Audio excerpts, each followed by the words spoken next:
7 o'clock in St. Louis. You're listening to the Morning After on 101 ESPN and on the TMA STL YouTube channel. Tim McKernan, Martin Kilcoyne, Jackson Burkett with you. Doug Vaughn is vacationing at Jackson's parents' place in Montauk for his son's wedding. And do you want to go over the numbers, Jackson, on what the Vaughn family had to pay for using your parents' home for the wedding this weekend? The price is less important. It's the amount of people they're bringing, which is 120, which is 5 people under the next tier of cost. What? So it was very smart of the Vaughns. They're shrewd people, and they chose the 120-person package. Yeah, I like that package. Which real keeps nice. you That's a nice package, Bill. Yeah, that's the silver tier. Once you get 125, that's the gold tier, and that's going to cost you. Because we're going to have to bring in more tables. Or help. I got to say, this paper, he just goes with it. He does. He's an improv wizard. Never say no. That's right. I have to tell you, I feel like this is a QFTA, and I'm just sort of observing. Well, if it were, we'd be here until 9 tonight. Yeah. It's Tim and Jackson just kind of chopping it up, and I'm just going to kind of observe. But nay, Joey Vitale at 8 o'clock, the Colonel, Gabriel P. DeArmond at 8:45, and then in studio, not Charlie Marlow AI, Charlie Marlow in the flesh in the Mark Hanna Evergreen Wealth Strategies 9 o'clock hour. Martin, it's a dream come true, a reunion that people have been wanting, and the people get what they want. The show has had John Hamm, Bob Costas, Will Clark, you name it. We have been unable to book Charlie Marlow. Can't get him. The man's busy. He's married to YouTube and Kenny Wallace, I believe. Is it safe to say the two toughest people to go in this program are Charlie Marlow and producer Joe? Yeah. I think that's nice. Joe has always had Dick and the Badger. I thought Joe was parking cars. We had a lot of meetings, so I had to really wrangle him in. And so now I'll activate him with that comment. I'm sure I'll get a text. Yeah. I tried to explain to somebody yesterday. So there's the show, there's the text inbox. I said, then there's my phone. I feel like Edmonds because I have a different show going on my phone all day.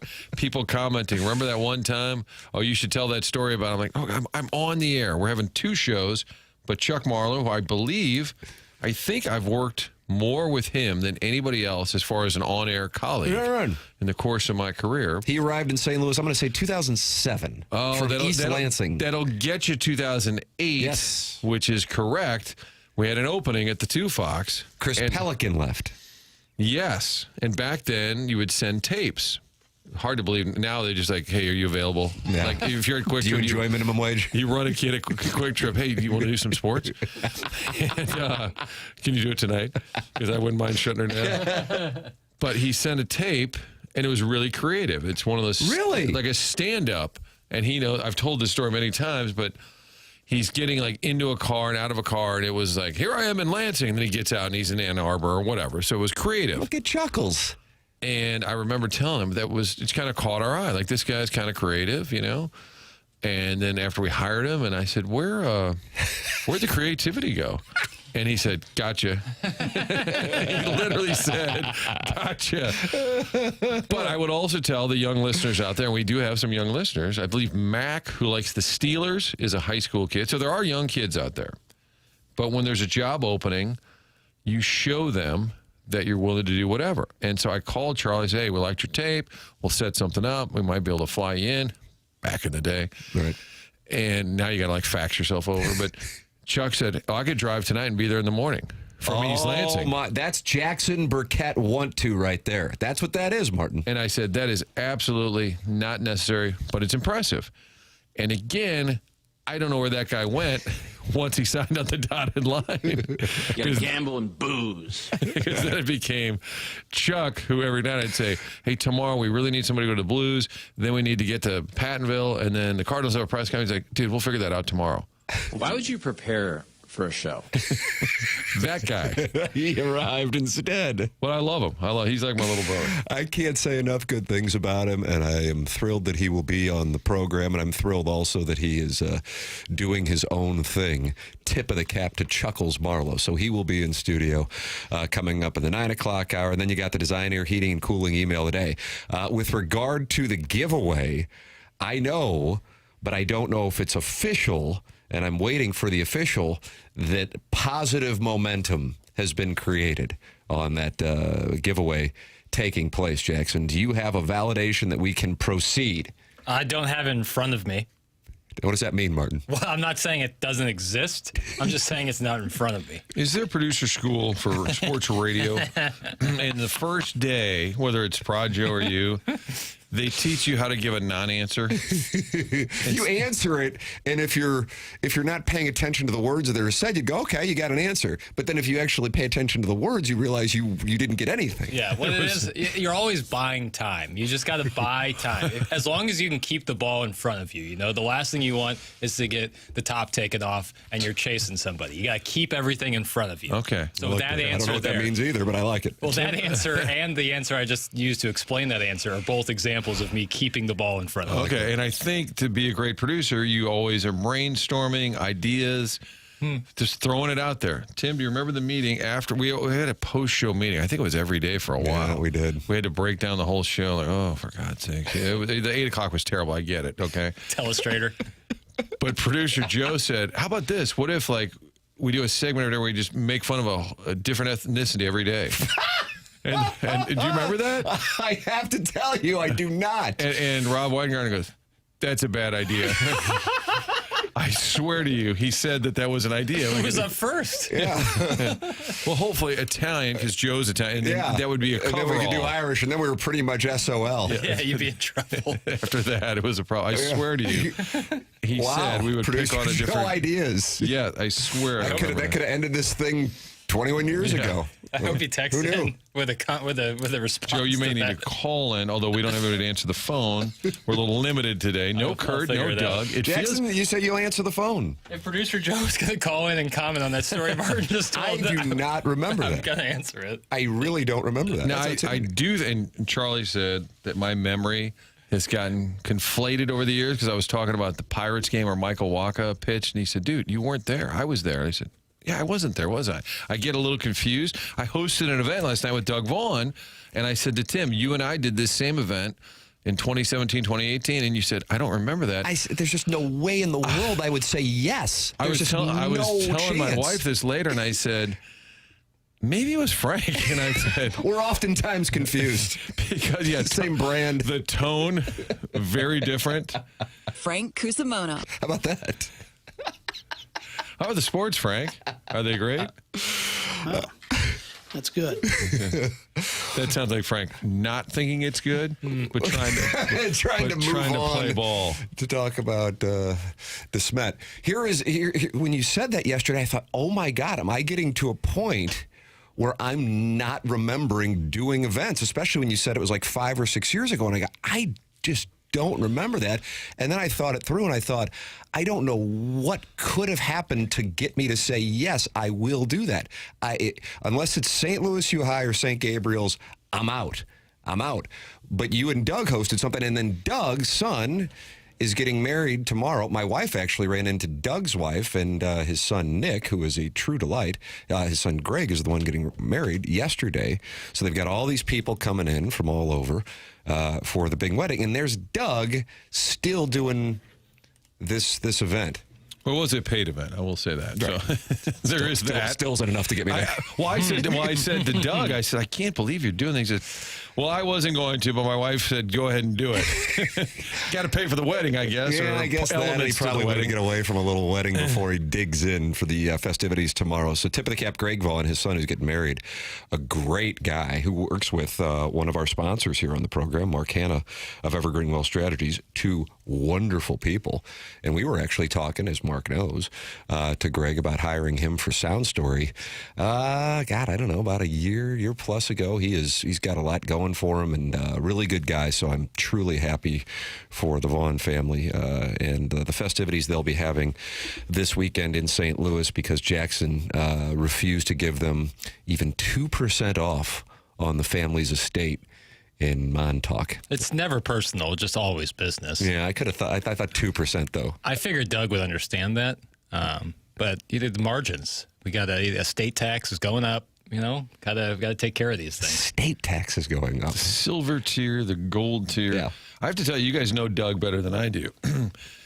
I'm not going to say he's nervous, but he really likes the details, like spelled out. Like, no, what time are we doing this? No, He's an itinerary guy. So he told me. What's an itinerary? And the event was He at told Old. me he's an itinerary guy. right? He wants Really? everything handy. He said, this is what you'll be doing, and then he'll just go and be there. It's interesting because I am the exact opposite. I don't want an itinerary. And doing events, I like to just kind of free roll a little bit, like have some idea where it's going to go, but just kind of see and react to. Like, if some old guy said something stupid, then I'm going to make fun of him. Whatever, like go with it. And leading up to this, Doug is like, I know what time and where we're going to, So I show up, it's at Old Warson, and everybody's wearing a tie except me. Bob Frederick from Frederick Roofing was not. I said, oh, thank God. There's one guy. And I said to Doug, oh, you even wore a tie? He goes, well, you told me not to, but I had one just in case. And I walked in and he goes, and everyone's wearing a tie. So I pulled it out and put it on. Veteran move. Yes. Veteran move. Yes. That's a good move. And he was a khaki smoke show. Always. Oh, khaki smoke show too. Blue blazer. Loafers? Khaki. Yeah. Blue blazers. I believe, I didn't look at his feet. It's not my thing, but. And we don't want to kink shame. I believe he did have loafers. How did the event go? Was it magical? Yeah, it was great. It was a lot of fun. Now, did you do your roast thing, or did you do more of your? You can be chameleon for the audience. Well, in that, yeah, I did talk to an older gentleman after, and he said, "Wow, I didn't know you could let it fly like that." But now, in that setting, they want roast type material where you can. Really? They did. Yeah. So it's called the Knights of the Cauliflower, and it's such a St. Louis type thing. And I said, boy, if we had any more rich old white guys, this would be an NFL owners meeting. I mean, it's. Did they enjoy that? Yes. Okay. That kind of crowd. And then I made a joke about the NFL lawsuit, and I said, this is where I insert a comment about the greedy lawyers. I said, but I kind of have to read the room, and I said, you're all here, like. Did they enjoy that? Yes. All right, so you're in a good place. Lively group, and the man who was the head of the Knights was good buddies. I was told with Mazalek, there were some jokes about how this guy had held his position for 20 years, and I said, both of you bleep holes have stayed way too long, what. And I actually sent Mo a picture of me and his friend, and he wrote me back at 5 a.m. today, and he said, no tie? That's what he wrote back.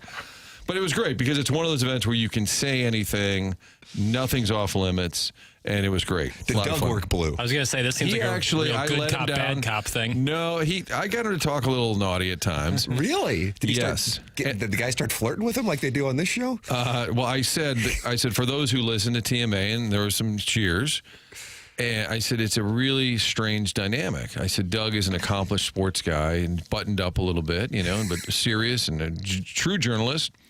And I said, if you could see the text line, it says, hey, what are the Cards going to do this offseason? What's wrong with the Blues power play? Doug, sit on my face. And I said, that's kind of how it reads every third text. I think that's correct. And I was sitting next to a gentleman who was an older gentleman, probably early 80s. And we're just talking about sports or whatever. And he goes, I listen to TMA. And I said, wow, outside the demo. I said, good for you. But it was great. It was all kinds of off-color comments. Nice. Probably material I can't use here.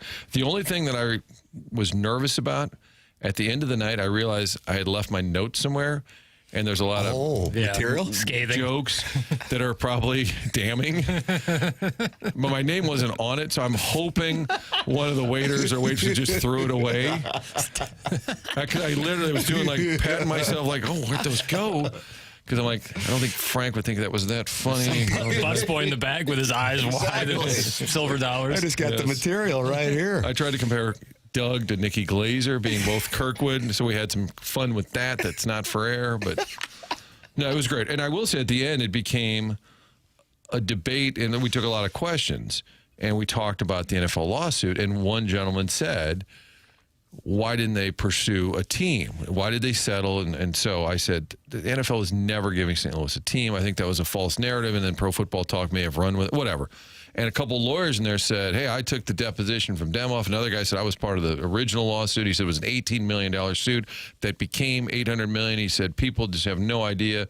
The lawyers turned that into something instead of saying those greedy jerks took all the money. Mm-hmm. So we actually had probably a good 15, 20-minute dialogue on how the lawsuit played out. And they agreed, those who were in the know, if Demoff had not done the LA Times interview where he said, I'll never forget, in August of 2013. Unbelievable. And I said, I can't believe it. And they said, you're right about that. That was damning, and that was a big piece of it. where he said, Stan told me I've got the property. And I'm like, why would you say When that? Kroenke, this was the Sam Farmer LA Times They call him story. Ram Farmer. Ram Farmer. And because in St. Louis, it's probably 6 in the morning, and Kroenke's driving around Inglewood. I don't know how many of you have spent time in Inglewood, not a place you necessarily hang around at 4 a.m.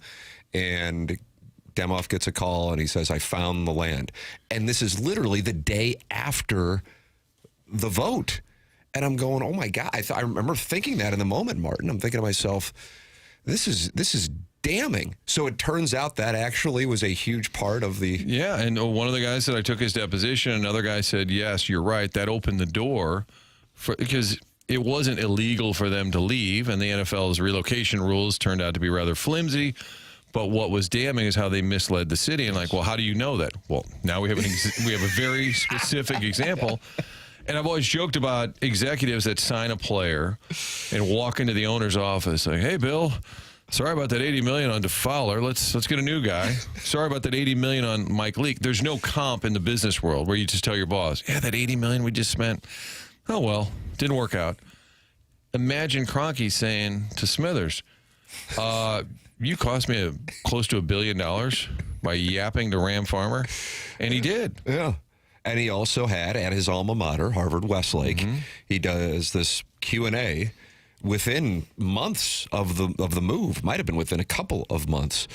And I don't know if we have this was well before you, Jackson. I mean, you're 18 at the time this is all going on. But we get the audio. I don't even know how the hell we get the audio.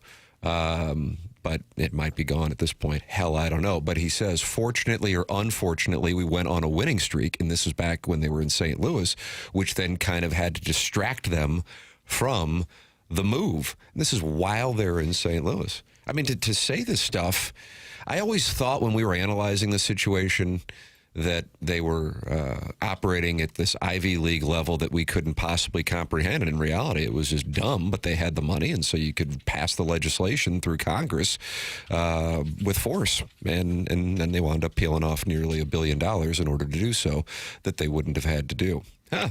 Good knowledge from the Knights of the Cauliflower. Yeah, and the city took that money, and they're willing to do great things with it. If we could just have another committee and another town hall, we will spend that money appropriately. And by the way, so the Knights of the Cauliflower, I asked somebody, this is such a St. Louis, kind of like veiled profit. Like, what is it? Like, it's such a St. Louis thing. They said it started in the 40s when businessmen, like Anheuser-Busch executives, would help, like, the ball players in the office. They didn't have any money. Like, they didn't make much money. So they would do events to raise money in the off season to pay a ball player or get them a job somewhere. That's how it started back in the day. I don't think the ball players are looking for any off-season cash anymore. Doesn't seem like it. And I guess they went to Kansas City for like a boxing event, and they all had the cauliflower ear, which I always thought was a wrestling thing, where you get that weird ear if you wrestle a bunch. So somehow that's how it started, and now they just raise money, and it's, I think, a charitable wing, and they just get together a couple times a year and just make fun of everybody. And have some scotch. Have some scotch. And Tim may or may not have done that event with me. We still don't know. I really can't remember. No. I don't know what's less likely, them inviting me or me accepting. I feel like both are hovering at 0%. I think what happened is you and I were going to do it, or they asked for the two of us to do it, and there was some talk about you were going to do it, and then it fell through, and then Frank said, okay, will there be food? And then, yes. Then I'm in. Tim on the text line, talk about the damn Blues game, not your guys' queer outfits and foot fetishes. We are giving away a text of the day. Let me guess, 636. You can text in as well, 314-399-9646. That's how you can text in. Air Comfort Service text line. Then you got that Michelob Ultra YouTube chat, youtube.com/TMASTL. And you can also email in for our designer, heating and cooling email of the day. I got an email yesterday that indicated we were going to be able to go forward with the Seth Goldcamp Design Air Heating and Cooling HVAC system and installation giveaway, but I didn't want to officially announce it to the audience until I knew it was official. And Jackson says he doesn't know because it's not in front of him. Mm-hmm. Yep. So we'll We will effort that. But right now, the standings are Carlos Spicy Wiener with a win. You can email in the morning after at InsideSTL.com for the Design Air Heating and Cooling email of the day. Online at DesignAirService.com. Martin, I don't know if you peeked at it. I know you're heading down to Columbia tomorrow. 40% chance now of rain, and it will be windy, high of 60. Then here in St. Louis, low of 28 on Sunday, low of 26 on Monday, low of 26 on Tuesday. Sweet mother of mercy. Now, it looks like it warms up later in the week. But either way, now is the time to get your furnace tuned up with Design Air Heating and Cooling to make sure it's ready to go for the cold weather months. It's Design Air Heating and Cooling online at DesignAirService.com. Martin's a client, Doug's a client, I'm a client, and Design Air is the longest running sponsor on TMA. It's Design Air Heating and Cooling online at DesignAirService.com. The Blues do get the win. I don't know what the biggest story is. The Blues getting the win, Jordan Kyrou, the healthy scratch, Jordan Binnington talking about the Ovechkin puck. We will have it all for you coming up next here on The Morning After, presented to you by Brown and Crouppen on 101 ESPN and the TMA STL YouTube channel.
Come on, boys. Keep your head on a swivel. Head heading for the top, not the middle.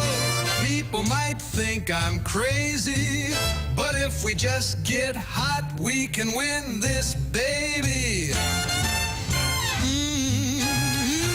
Martin, it depends on what line you want to take. The Blues are one of the worst teams in the NHL, or the Blues have won 2 of 3. Depends on how you want to spin it, but both are mathematically accurate. The Blues getting the win last night in Buffalo, 3-0. Joel Hofer.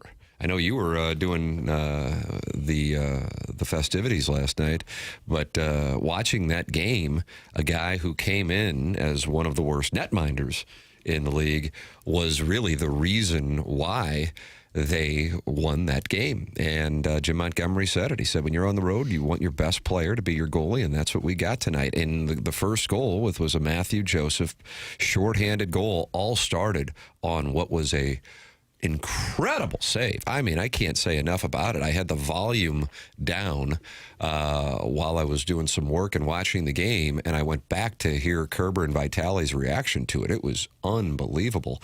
And then the Blues get it to Joseph. He breaks out after he's a healthy scratch the night before in Washington, and he gets that shorthanded goal.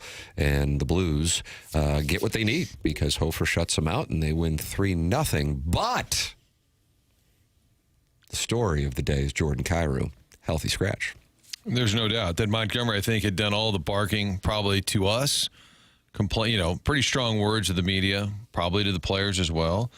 But I'm going to guess that does kind of have a shelf life. If you're yelling at the players, the only thing you can do, and I think it's been said, maybe Vitale or Kerber said, playing time is still the one weapon that a coach has, no matter how much money you make.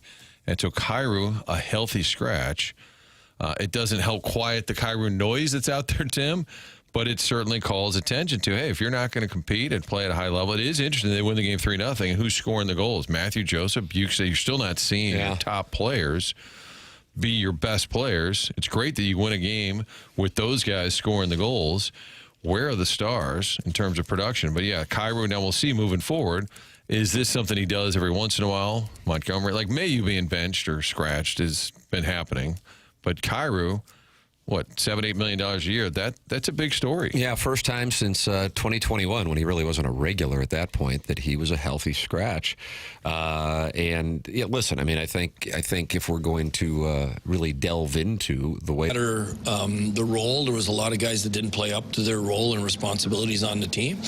And with the players we ended up going with, we thought would give us the best opportunity to win tonight. Bar down. Jim Montgomery didn't name him, but he was certainly the one that got the attention, understandably so. Harrison's brother, Master Martin, was betting the farm last night? Betting everything he had on Buffalo minus 1.5. So he still has, I guess, access to his phone before that gets shut off. And he says, I deserve the first comment on Kyrou. He is not addressing the fact that he's now broke, but he just says he deserves. Oh, hold on a second. There's earlier text, and he sent it in multiple times. 5 of them, for that matter, now that I see it. I will not be ignored, Dan. 314-399-9646. That was Glenn Close, Fatal Attraction, 1987. Yeah. Ann Archer, Michael Douglas. Adrian Lynn. And then, I will not be ignored. Harrison's brother, Master, channeling his inner Glenn Close. Says, morning, boys. I'm not going to tell you I told you so, but I effing told you so. Didn't he say he was betting? 100%. Yeah, I told this you is so. Orson Welles' wacko level of spiking the football on something you were wrong about. I believe he's advancing the story to move away from said prediction and saying my Kyrou obsession is finally coming true, that he's the issue. Oh, now how about this? Oh, this is unbelievable. I'd like to see a copy of the slip. Morning, boys. I'm not going to tell you I told you so, but I effing told you so. Jordan Kyrou, take a seat, bud. When I found out about the health bomb, I cashed out and bet the Blues minus 1.5. Kyrou, I've been saying it forever. He's a huge problem. I am vindicated. Let's have a day. So he went from betting everything on the save Sabres -1.5 to betting everything on the Blues -1.5 when he found out that Kyrou was a healthy scratch. Jackson, your facial expressions and body language tell me you are skeptical, and it looks like you're going to come over the top now and re-raise. No, I think anytime you make a claim so bold like he did during the program yesterday and then make a proclamation that you switched after the fact, everyone out there is saying, where's the slip? I'm not the one just Martin, saying. would you like to see the slip? I'd like receipts on this one. I think everyone would. You need to keep that I'm receipt. not saying he's lying. Not at all. I just think the natural next follow-up is, do you have the slip? I'd like to see the slip, too. On behalf of the audience, I'd like to see the slip. Harrison's brother, Master. What was the wager? Let's take a look. And then, if that's the case, all I can do is just doff my cap. Yeah, big doff. Yeah, because he went from betting everything he had on Buffalo -1.5 to the Blues -1.5. So he has doubled up his net worth. Boy, is Jordan Kyrou a 3-goal swing kind of move? Orson Wacko says that guy's a liar. It is a move that sends a message not just to Kyrou, but I think to others. It is sort of a wake-up call when you take a guy who's a prominent player and bench him. Even if you're not getting benched, you go, oh, okay, could be me. That's kind of embarrassing. I do think it's a weapon that a coach can use. And I think Jim Montgomery probably felt he had no choice. They probably could have benched other players. Is Buchnevich next? You know, there's probably other guys who can get similar treatment if they don't wake up. Martin, he has sent a screenshot in, and it St. Louis Blues -1.5. I guess his net worth was $20. But there is a $20. Always crop that out. I don't want to wealth shame. No, if you go, I leave that to Jackson. That was his fault. You got to crop that out. Rookie mistake there. Never put how much you put on there. But he sent in the slip. He did bet it.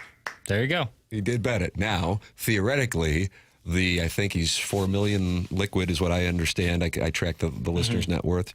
And maybe, $3,999,980 might have gone on the Sabres -1.5. I don't know. Yeah. Well, maybe it was 20 units. Maybe he's on a certain book where you use it in units, and each unit's 10 grand. So maybe that's what happened.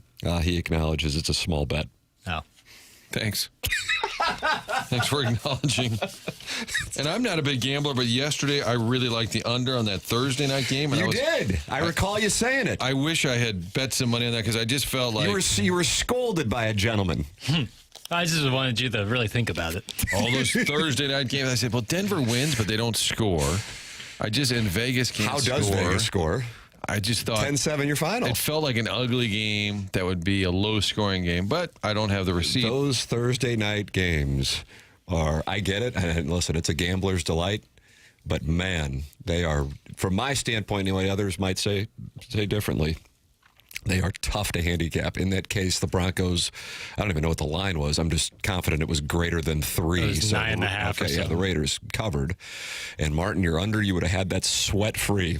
Yeah. I think it was 7-7 at the half, so they only got 3 points in the second half.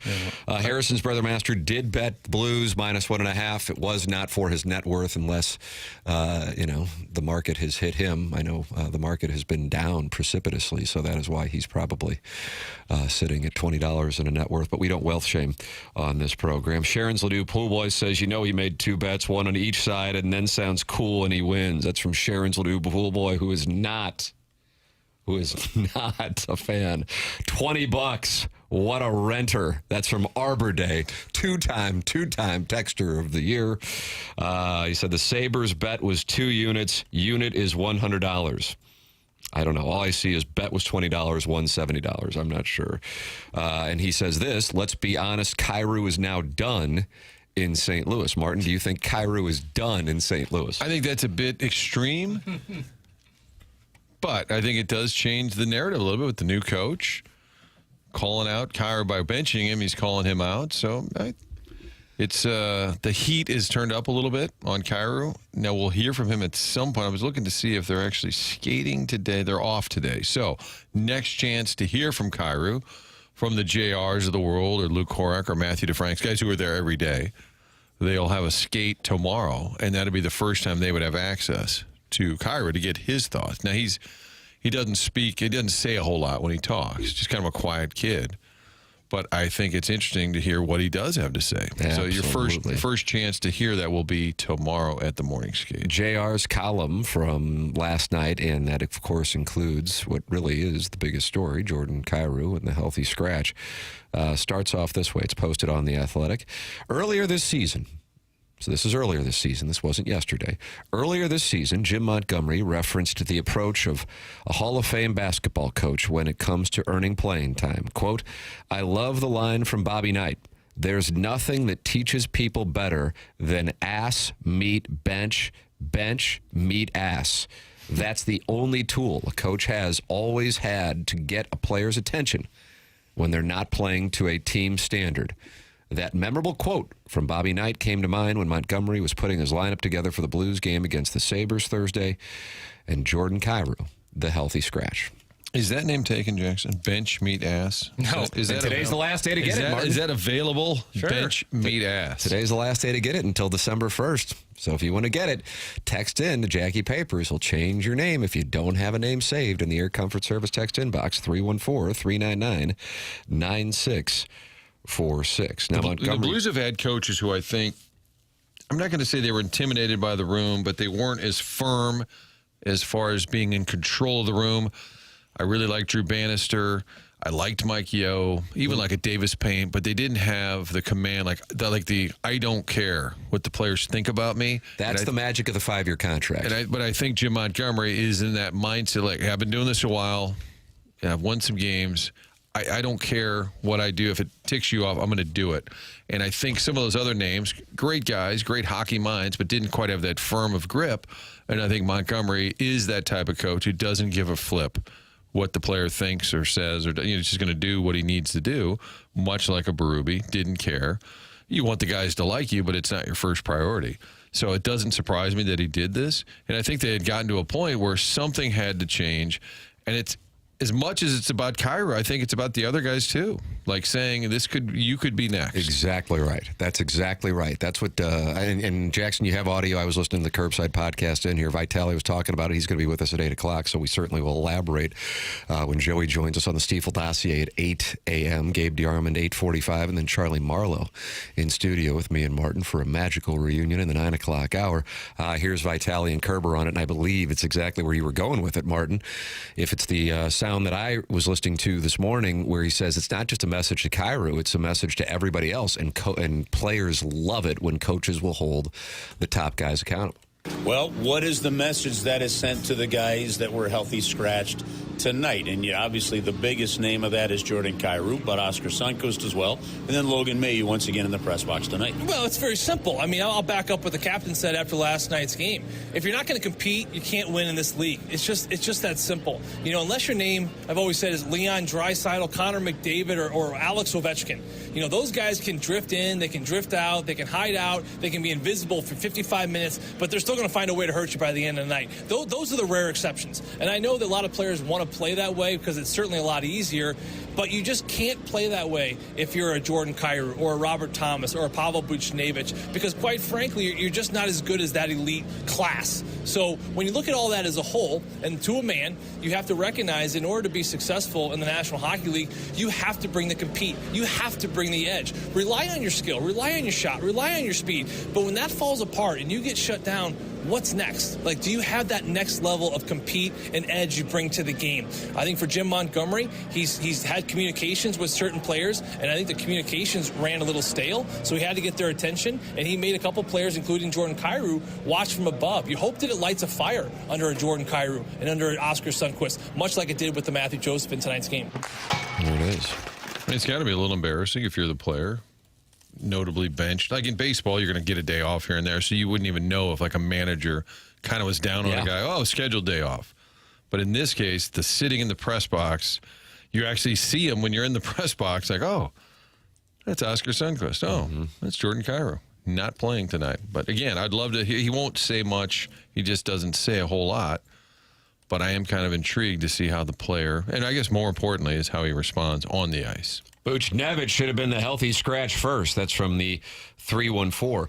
Also of note, and I am texting with JR to get his perspective as we recommend reading his column this morning in The Athletic. And Martin, like I said, I know you were handling your responsibilities last evening, but watching that game, I'm sure plenty of other people will note, and they brought it up, Kerber and Vitale did bring it up as well, that Robert Thomas was not getting minutes in the second period last night. And what they were saying, and that's why I texted JR to see if he has any insight on it, there's a difference with Thomas. Number one, obviously not a healthy scratch. He was playing, but also he had been coming back from an injury. So do you go, okay, was this the coach sending a message, or was Thomas dealing with some ramifications from his past injury? So I texted JR to see what's going on there. But no matter what, we were sitting here saying yesterday at this exact moment, coming off of that debacle in D.C., that if they were to lose against Buffalo, we expected a Doug Armstrong state of the state today. And one of the things that, it's not like Buffalo is some world beater, so then it could kind of be done if they were to win with smoke and mirrors, and then you can say, okay, they've won 2 of 3. But what stands out about this is they did make a move. They were proactive. They weren't waiting to see if they could get it right against Buffalo, and they did something that was significant and was out in the open for everybody to see. And I think from that standpoint, maybe I'm wrong, I would think that even if you are a fan of Jordan Kyrou, and it's not a case where everybody is not, but there are certainly people who are not without question. And I think it's probably close to, what do you think? I mean, I feel like it might be a majority of Blues fans. And I realize I'm asking that are down on him. Yeah, but I mean, I realize I'm asking this the morning after he gets healthy scratched and the team has been playing as poorly as it has. But I think there were a number of people who wouldn't have minded seeing him getting traded this offseason before his no trade clause kicks in. Point being, there are some people who are fans and say he's a great value at the number he's at with the cap going up, and then there are some who just say he doesn't have it. He's not a competitor. Take your pick. Either way, I would think everyone, or close to everyone, was happy to see that. Not necessarily saying, okay, he is the reason for the slow start, because, my God, they've been giving up a lot of goals, but good for Montgomery taking a stand. A lot of these guys have been part of a lot of different coaches, and this clearly states the coach isn't going anywhere. You got to get it together, and this coach isn't afraid to sit somebody down. And I think Doug Armstrong probably was thinking about today being a state of the state. Now, obviously, he doesn't have to do that. It's interesting with Hofer. He does seem to be better on the road. I know he started poorly in that Pittsburgh game, but if you think about how good he was in Calgary early in the season, how good he was last week in Columbus, even though they lost that game, he just seems to be better on the road for whatever reason. But now you got 4 straight at home. Now you need Binnington to take his game up a notch. There's another guy who's you're not going to bench him, and they're already splitting time, but that's a guy I'm waiting to see, because that can change everything. If Binnington could just somehow get his game back, making some big stops, I feel like that could change their fortunes completely. Now, they've won 2 of 3, but they've also lost 8 of 10, Tim. So it really depends on how you want to spin the numbers. I actually, as crazy as it might sound, I don't think it sounds crazy, but it just isn't what you would expect. I could see them saying something along the lines of, okay, we're still going to have a conversation here today with Doug Armstrong. Because they are on the start of a 4-game homestand. It's critical in a couple of different ways, both from the on the ice, but also to get fans buying in and not selling their stock this early in the season. It's a critical time. You cannot have a season get away from you before you even get to Thanksgiving. And these next 4 games at home certainly will play a key role in what happens with that. Your thoughts are welcome. 314-399-9646. That's how you can text in. 314-974-0101. That is how you can call in the Callier and Thompson phone lines. And then, of course, you are welcome to talk it over with other TMA listeners in the Michelob Ultra YouTube chat, where friends like Bruce, is it Bogtrotter, Jackson? Bruce Bogtrotter's in there. I like that name. Jake in St. Genevieve, Craig Thompson, Chairman Kurt on vacation in the Michelob Ultra YouTube chat. Nars Loot Bar, Heimbloom spreadsheet. They're all in there talking it over. 254 friends gathered this morning in the Michelob Ultra YouTube chat and talking it over. Coming up at 8 o'clock, Joey Vitale with us at 8:45. Gabe DeArmond with us, brought to you by James Carlton. Joey Vitale brought to you by Schaefer Door Company. And then we will have our SEC picks, our drops of the week, our Design Air Heating and Cooling email of the day. It is all coming your way here on TMA. I recommend working with Dr. Brandon Pryor and 100 West Dental. No dental insurance? That's not a problem. The membership plan they have at 100 West Dental aids in the cost of dental work for those who don't have dental insurance. And all you have to do is go online at 100westdental.com. That's 100westdental.com to schedule your appointment. Just check the calendar online at 100westdental.com for availability, and you can book right then and there. It's 100 West Dental offering a special to TMA listeners, and here it is, $1,000 off Invisalign just by giving my name. That's right, $1,000 off Invisalign when you give them my name at 100 West Dental. If you're not sure you want to go through with Invisalign, they have a digital scanner that'll show you a simulation of what it'll look like before you even go through with it. It's 100westdental.com. Vitale coming up at 8 o'clock. Gabe DeArmond, 8:45.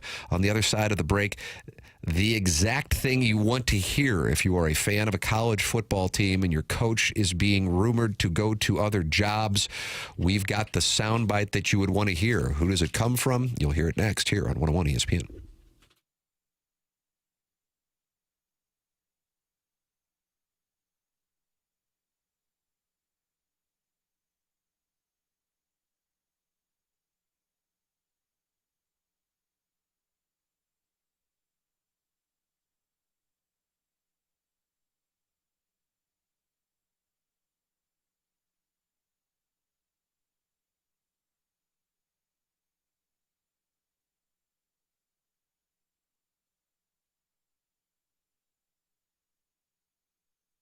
Oh, beautiful Scotland. You've heard me talk about it. Let's be honest, ad nauseum. But it's going to be a great trip to see Edinburgh, also Glasgow, and the great countryside, the Highlands. You've watched the great golf from Scotland for years, the beautiful scenery in the background, breathtaking, really. This is your chance to see it in person. Next summer, we're leaving on June 15th to discover spectacular Scotland. The trip put together by Colette, and they've handled all of the details for you. The trip of a lifetime. Instead of you getting online trying to map this thing out, they've handled all those details. And next Tuesday, a little get-together to go over the whole plan. Call Sherry at Altair Travel to find out more. That's 314-968-9600. Altair Travel also working with Colette to get all of these details ironed out next summer. Beautiful, spectacular Scotland, a trip of a lifetime. Leaving on June 15th, 10-day trip to spectacular Scotland. Find out more at 968-9600.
This is Jackson with the Sports Center update, driven by Johnny Londoff Chevrolet and Johnny Londoff Autoplex. The Blues pick up a win last night, off today, back in action tomorrow evening as they take on the Seattle Kraken. The pregame will start at 5 p.m., puck drop at 6 p.m., right here on 101 ESPN. That was another Sports Center update, driven by Johnny Londoff Chevrolet and Johnny Londoff Autoplex. See them at londoff.com. Chevy, together we drive. Are you kidding me?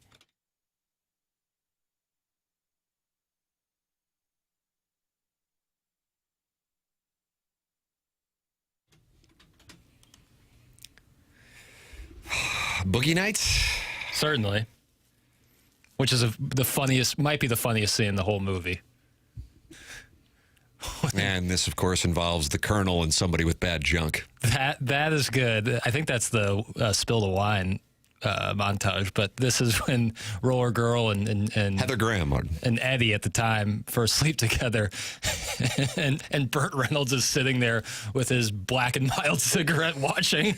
Is that a cock? No, I don't know. It's a creative moment. He's an artist. Absolutely. So good. But this is to play off the audio that you were talking about, teasing into the new segment. Oh, wow. Martin. Yeah. Yeah, I played a different God, level. I was going to drop acid before the Vitale segment, but I got to be ready with this papers today. Yep. He's Jackson Pollock over there, not Jackson Burkett. Look at this guy. So this song is related to what we're going to get into? That's correct. Now, do you know the coach? I didn't even tell you. The coach who had this moment yesterday? I do not know. Okay, then that is the tell. But you got to be really dialed in on this. The head coach is Brent Key. Hence, you got a brand new pair of roller skates. Yeah. I got a brand new key. I didn't follow it, but this guy's operating at a different level. That's what happens when you go to one of these MICDS, Burroughs, Ladue, DeBerg, one of these things where we can't relate. So Missouri fans, Ole Miss fans would love to hear from their head coach. Some wouldn't mind in Columbia if he moved on, but I think most would like Eli Drinkwitz to stay. To hear him say something like this before taking on the number 3 team in the country tomorrow. Instead, it's Georgia Tech's head coach, who is an alum of Georgia Tech, Brent Key. Here you go. Since I was named the head coach here, Kelly, outside of the time with my family, every waking second of my life is going towards building this program to get to the point that it is right now. Right? So that in turn we can continue 3 years from now, 5 years from now, 10 years from now, continue to elevate this place. Right? To be in that conversation. Not to be in there for 2 or 3 weeks, but to be a consistent team. Not when you lose one game, people say, oh, the storybook's over. Nah, it's just beginning. I could go on and on. I could say yes, no, all that crap. Slice me open and see what colors I bleed. How about that? Jackson's ready to run through a wall for Georgia Tech now. Brent Key. Slice me open. Drop the Meek See Mill. what colors I bleed. Oh, my God. Oh, wow. It says he's taking the Florida job. No, I'm kidding. No. That would be great. It'd be now he cannot leave. He just cannot leave. That's the thing. He doesn't want it.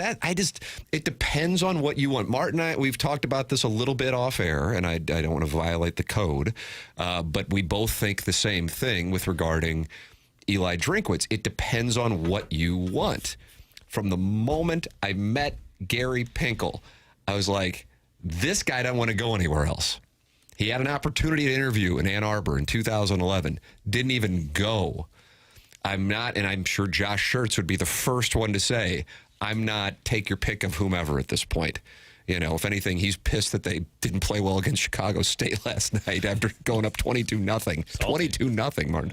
And we'll have that audio for you.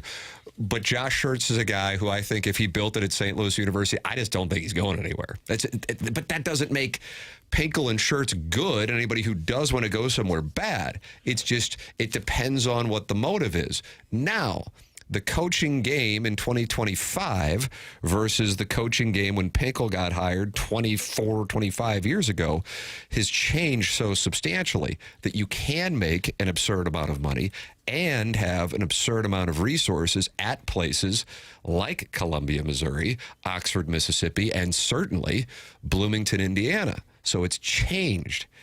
But it just depends on what the motive is. Is it an ego boost to be like, all right, I get to be in Baton Rouge or Gainesville or Happy Valley? And it just depends on what you want. Brent Key is not going anywhere, and he wants to build it at his alma mater. I will wonder what happens with Clark Lee at Vanderbilt. As much as a resurgent, to me, that's second place to Cignetti. But you just don't really hear about Clark Lee as far as it being serious anywhere.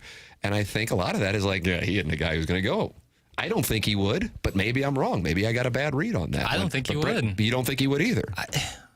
I'm thinking of it, probably I think all of us are thinking of it through our own minds. Like, what does it mean to have that security, be the place where you're not under this constant pressure of winning immediately? You've seen it happen to coaches time and time again, of all this pressure you have on you, where if you're at a place where it now seems like the playing field is as a level as it's ever been, and you have the resources, you have the comfortability, why leave? If it's money, it probably is only $1 million or $2 million on one side or the other.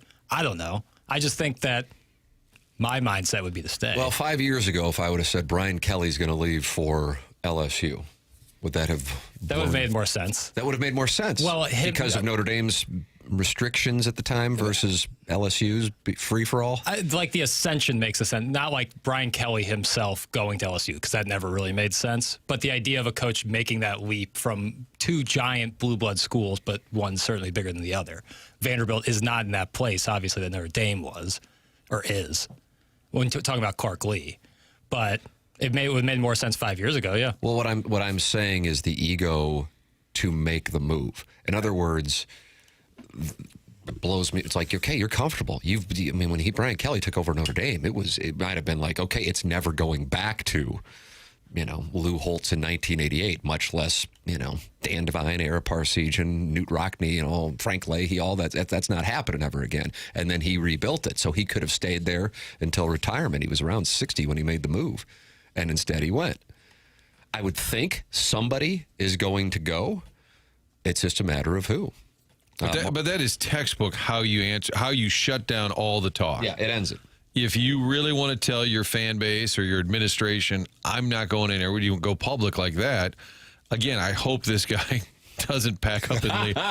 That would be awful, because that's as definitive as you can get. And if you're a fan of a coach and a program, that's what you want to hear. Yeah. And you don't want, like, somebody saying, well, I love it here and we're doing great things. Just kind of like, in between. That was definitive. It is certainly what you want to hear. I also have to say, I understand a coach taking the moment, like I think Drinkwitz is, like I think Kiffin is, and utilizing it for leverage, whether it be leverage for the new place or leverage to get, whether it be more dollars, but I think the more dollars might be more for NIL commitment and for staff as well. That's not just Eli Drinkwitz. That can be Lane Kiffin. That could be anybody. Clark Lee, that can be anybody.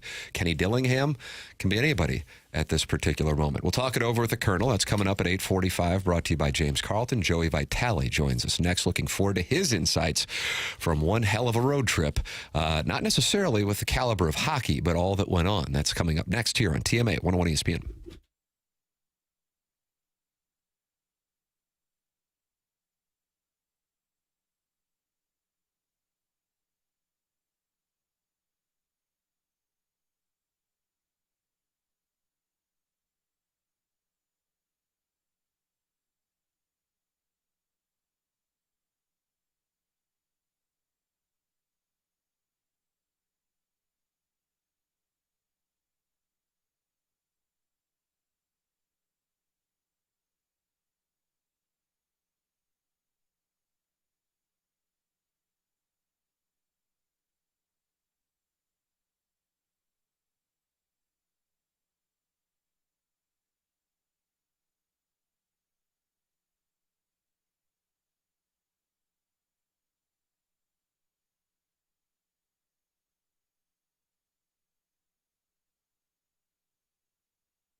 Hey, folks, Joe Vitale here. And if you got kids like me, they sometimes get confused with a brick wall on their garage door. You like to see them use the brick wall for the balls and the hockey pucks. But listen, kids make mistakes. I still make mistakes. I'm an adult.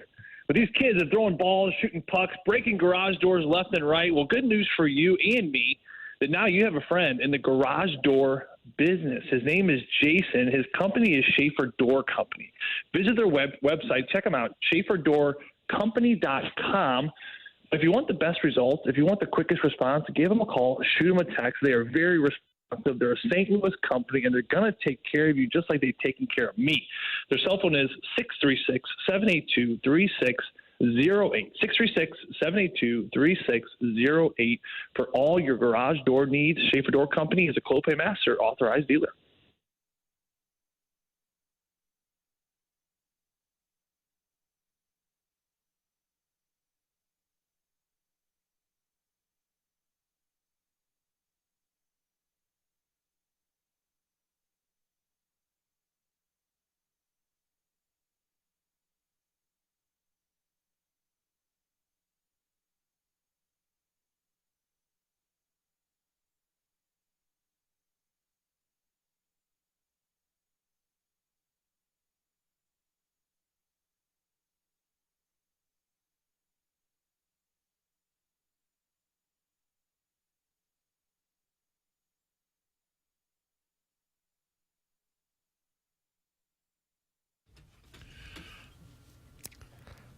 Did Jackson do a remix? Yeah.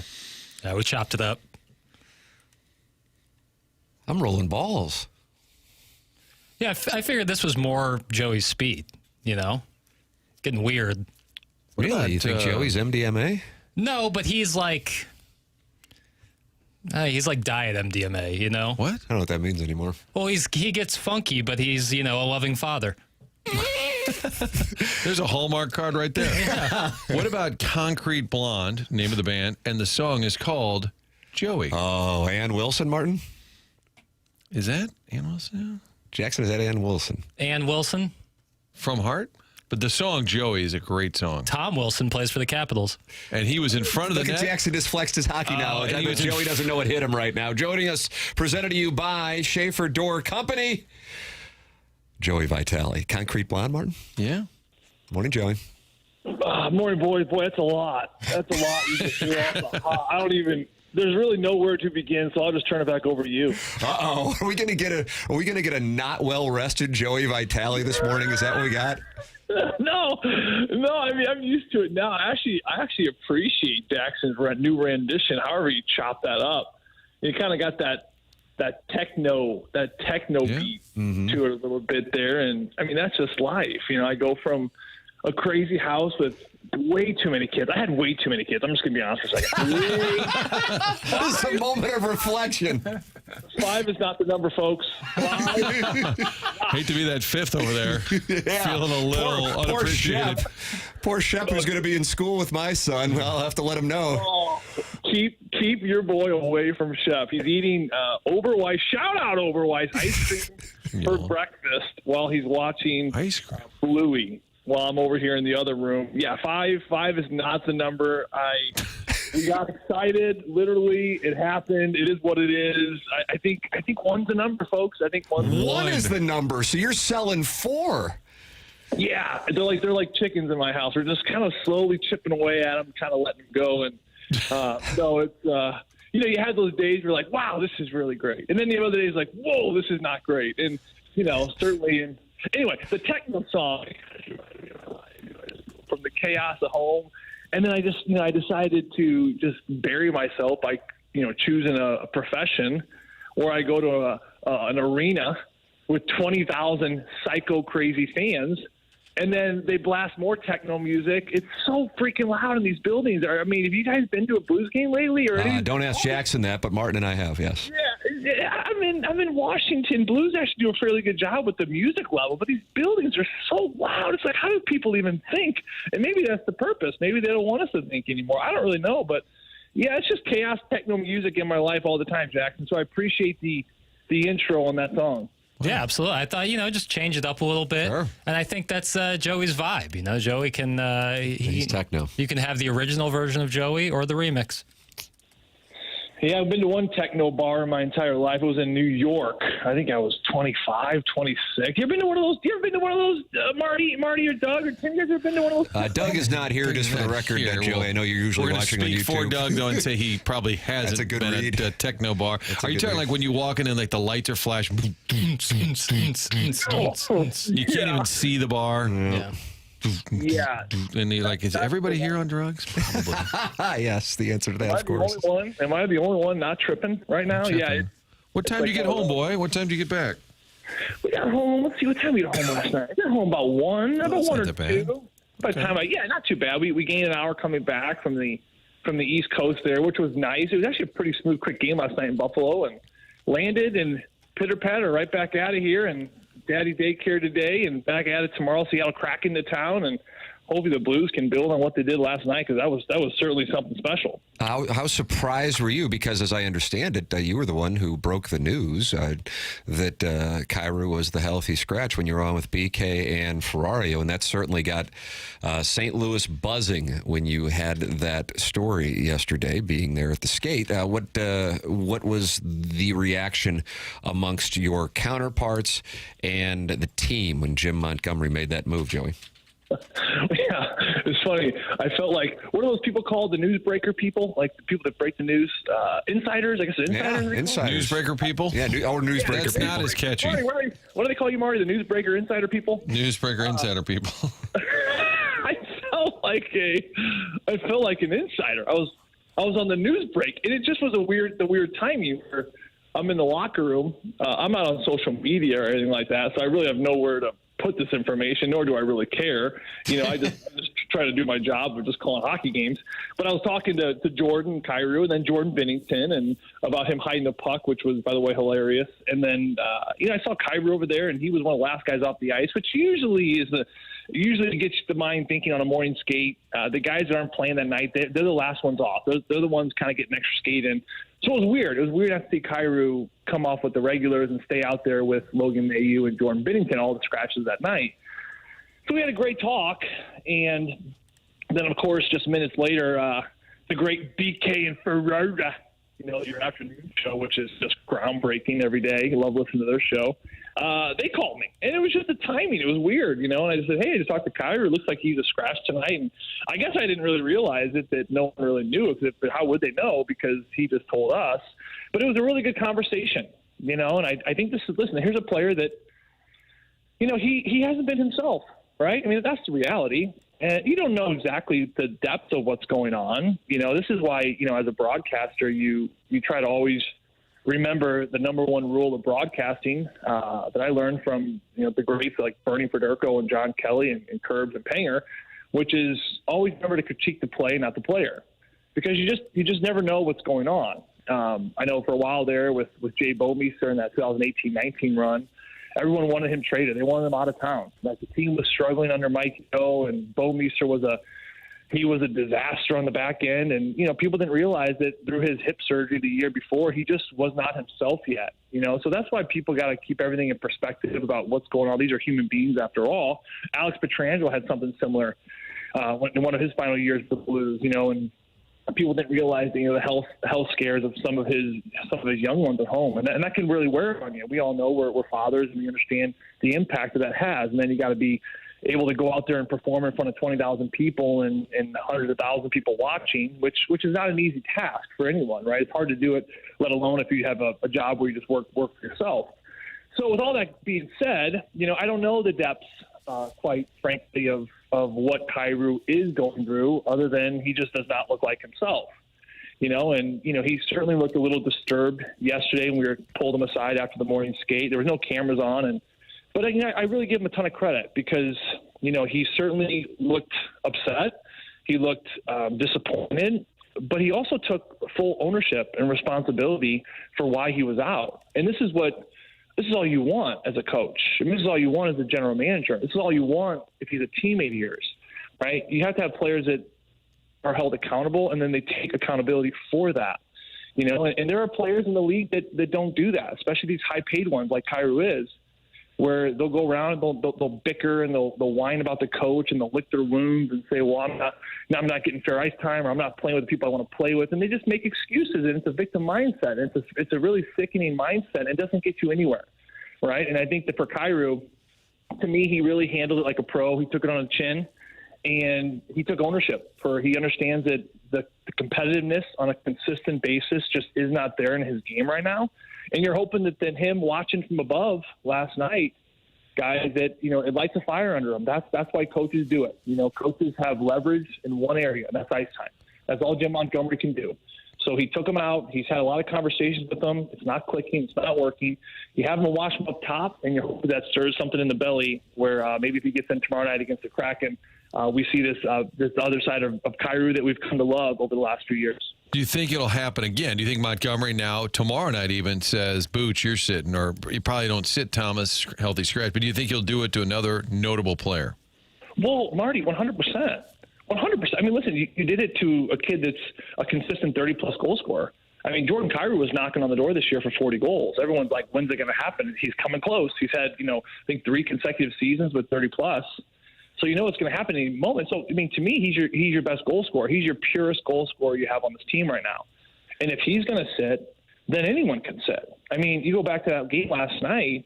Yeah, Thomas was in the lineup. I think he only got 3-ish minutes of ice time in that second period. He actually had one of his all-time lows in time on ice in his career was last night in a game that they won 2-0. Or 3-0 with the empty netter, of course, for Justin Falk. So, yes, to answer your question, nobody's safe. I know nobody's safe, but do you think he'll actually do it tomorrow to a big name? Oh, I mean, listen, if they're not holding up to the standards, then yeah, he would. I actually think that Buchnevich is actually, his game's coming along really well, though. I know the point production isn't there. I know he's frustrated, but he's getting chances, and he's playing like on that edge, like he's pissed off when he's not scoring. You just want to see that fire. You want to see the competitiveness. You want to see a guy that loses the puck in the corner and is not okay with it. Come back, slam your stick, slam the door. That's okay. It's emotion. It's an emotional game, right? You want the emotion. Pavel Buchnevich, to me, he's had the emotion, right? And I think that for a lot of these other players, like Thomas, it's been, touch and go at times, but when it isn't good, this is a coach that benches them. We've seen him now scratch guys. No one's safe. No one's safe. And to me, it's a really good message to send to the whole team, because my respect for my coach, if I'm on that team, what it does, it just ratchets it up just one level, right? I mean, you already respect this guy a ton. I respect Jim Montgomery as a coach so much. But my respect for him, I'm not going to lie to you, it kind of went up a little bit when you scratch a top guy like Jordan Kyrou. Yeah. Why?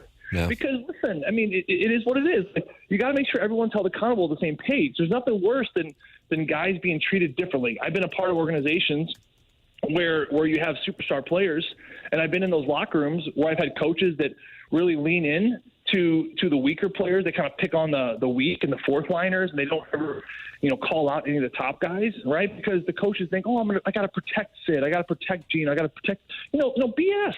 No, you're not protecting them. You're hurting them, and you're hurting the team culture, because now you're showing peripheral treatment to, of course, now the top guys.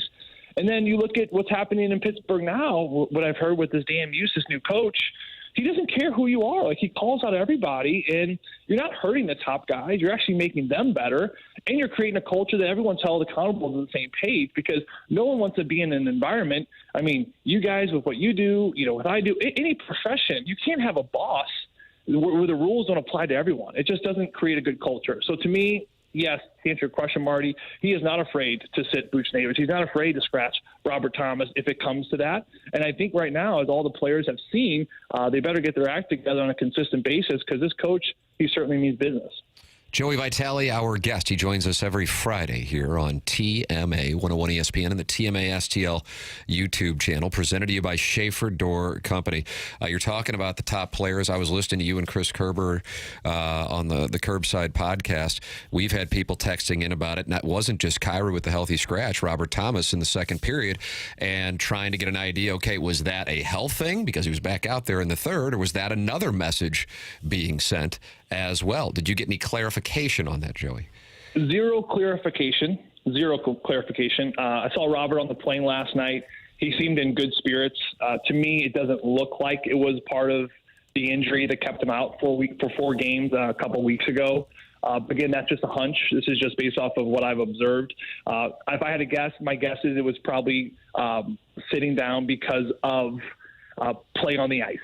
And without getting into too much details about the injury he had, if he started seeing resemblance of that same injury, this wouldn't be, let's just spot him in and out. He's your franchise guy. If he's not good, you take him out, you put him in the locker room, and he has to get a full reset. So the fact that he was in and out, to me, it is playing time. I could be wrong, but that's just a hunch. But no, there's no official clarification there. You certainly hope, again, that there is no kind of lingering effects of that upper body injury he suffered a couple weeks ago. What have you seen from the goaltenders? Obviously, Hofer. I've said Hofer better on the road, other than that early, Pittsburgh start. But when he's been good, it's been on the road. Binnington has not been good overall. What do you see with those two? Because it's weird that both would be off at the same time. Yeah, they have been off. Let's just be real. They haven't been themselves for a big stretch of this early part of the season. I know that Binnington got pulled in that last game against Washington. A couple games before that, he started looking like himself. It's been up and down, right? And, you got to be careful for all the fans out there and watching. You got to be careful looking at numbers and looking at goalies getting pulled because there's so much more depth that gets into that position that meets the naked eye. And, what I have observed in just, my 8th year of broadcasting now and certainly playing the game, but now I witness it on a different level, is that when a team is struggling in front of you, it affects the goaltender. And I'll give you one very clear example, and this is just one of many examples. But when a team is not defending very well, right, and you have a player coming down that right side, you're a goalie, you want to challenge that shot. You want to come out of your crease, and you want to kind of come out and meet that shot on the right side. Now, if a goalie feels like the team is not defending well, and we've seen stretches like this, all of a sudden they got to be thinking, okay, is the back door open, right? And if they're fearful that the defenders are not taking care of the back door, what are they going to do? They got to respect the shot, but now they have to respect back door. So it kind of plays a mind game on them where they can't commit fully to the shot because they don't know if the defenders, the guys that are on their side, have the back door covered. And a perfect example, you brought up the Pittsburgh game there, Marty. Joel Hofer allows the second goal in the game in the first minute, with Mantha on the back door. Well, Evgeny Malkin comes down on that right side. Joel Hofer does his job. He comes out and he challenges Malkin. And all of a sudden, Mantha's back door is wide open. Jimmy Snugger, he just missed an assignment. He's a young kid. It's going to happen. But Joel Hofer didn't do anything wrong in that play. But it does look bad on Joel Hofer. So, yes, the goalies haven't been sharp, but they haven't been as bad as people think, because this team has struggled with a lot of newness, a lot of inconsistencies. They haven't defended as well as they should. The penalty kill hasn't been very good.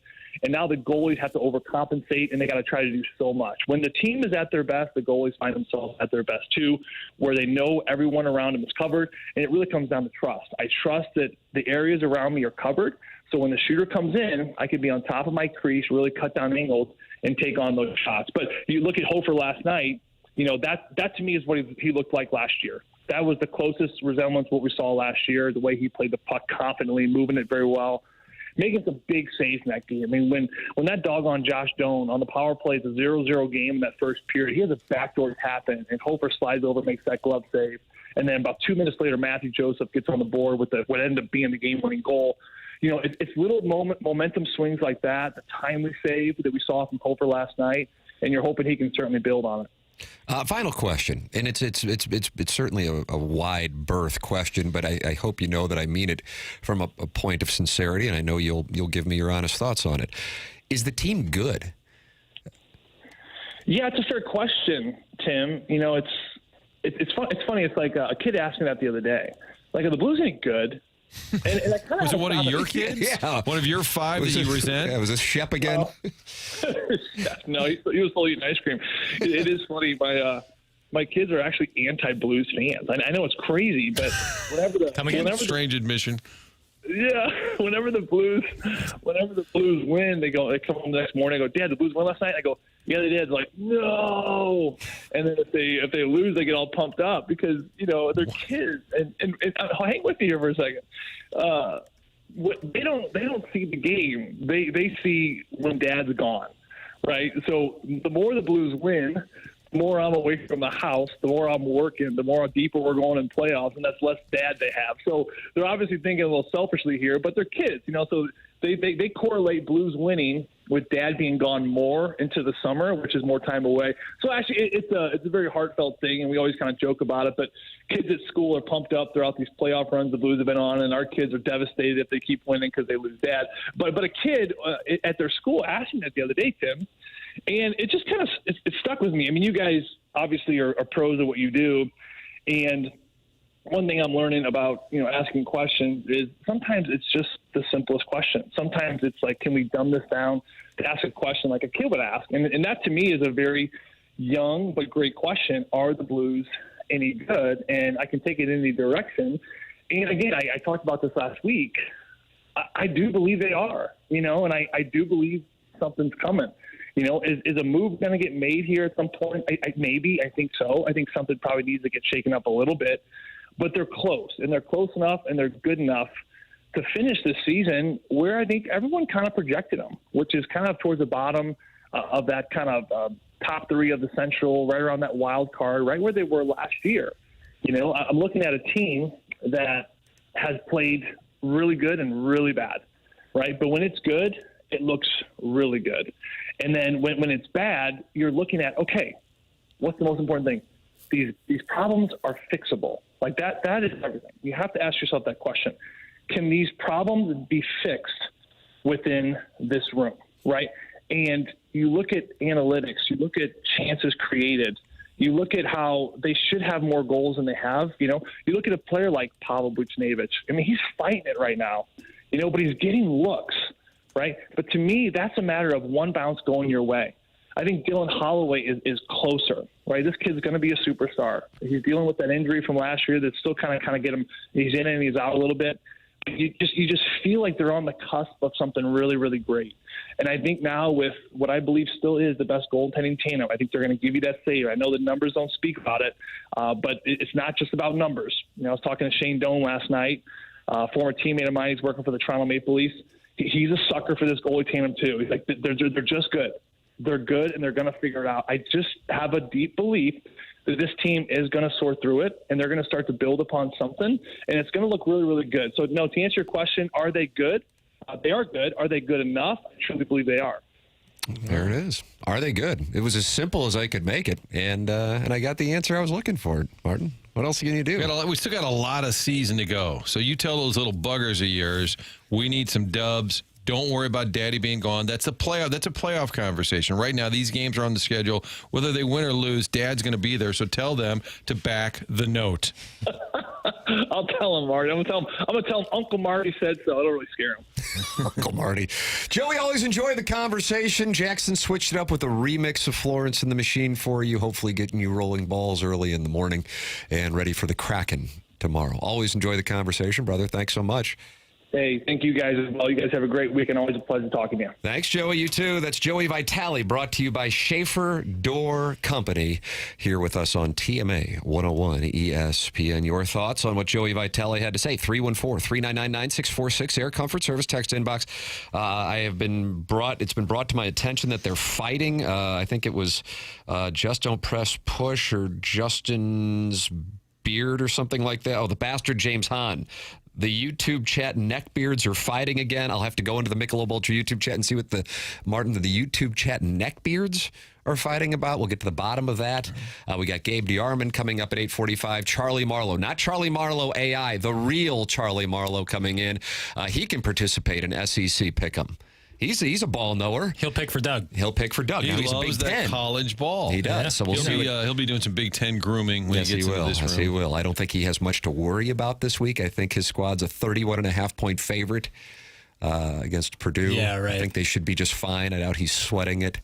I bet he'll be watching Iowa and Oregon, though. I bet he'll be watching that one. That's fun to keep an eye on. Then you got the Design Air Heating and Cooling email today coming your way at approximately 10:45. Martin, you are a Design Air client, and you got Design Air coming to the house too. Next Friday, they'll be installing a new HVAC unit. Yeah, we had Seth's team come out to the house, and much like Mr. McKernan, you got to find the right person to do it. They came out, great bid, and we know when it's Design Air, you're going to get that great service initially. initially, but also down the road. Anytime you have an issue, just call Seth's gang over at Design Air, and this company has been around for more than a century, so you can count on them being here today, tomorrow, and beyond, and it's a great company. Employees like working there. That's always a good sign, too.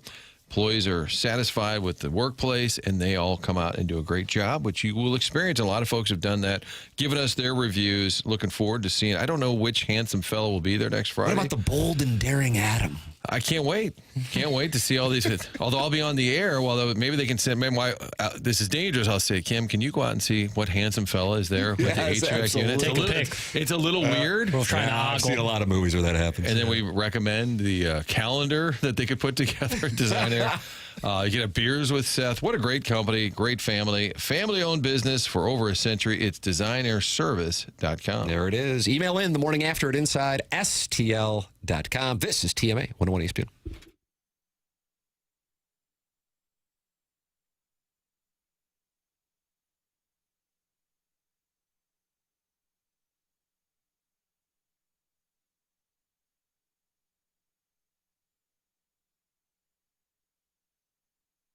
Great to have another new sponsor here on the Morning After. It is Atlas Vehicle Pro. Got a chance to meet with Atlas Vehicle Pro last week.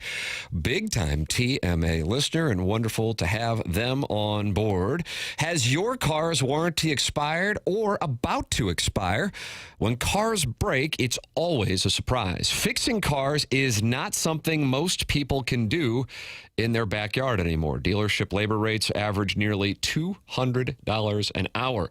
The average repair costs over $1,500, while major repairs can run $3,000 to $5,000. Now, with Atlas coverage, you simply hand over your ID card, not a blank check. Atlas is your roadmap to vehicle protection. You can learn more at atlasvehiclepro.com. Protect yourself with Atlas Vehicle Pro. Go online at atlasvehiclepro.com or call 314-720-5990. That's 314-720-5990. And TMA listeners, as a fellow TMA listener is now advertising with us at Atlas Vehicle Pro, if you let them know you are a TMA listener, you get $400 off your quote. So let them know you're a TMA listener. Call 314-720-5990. That's 314-720-5990. Atlas Vehicle Pro.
So good. Just let it breathe. Let it breathe. It's not because Tim is running into the studio. It's because it's a great Concrete Blonde, 8 everybody. seconds tops.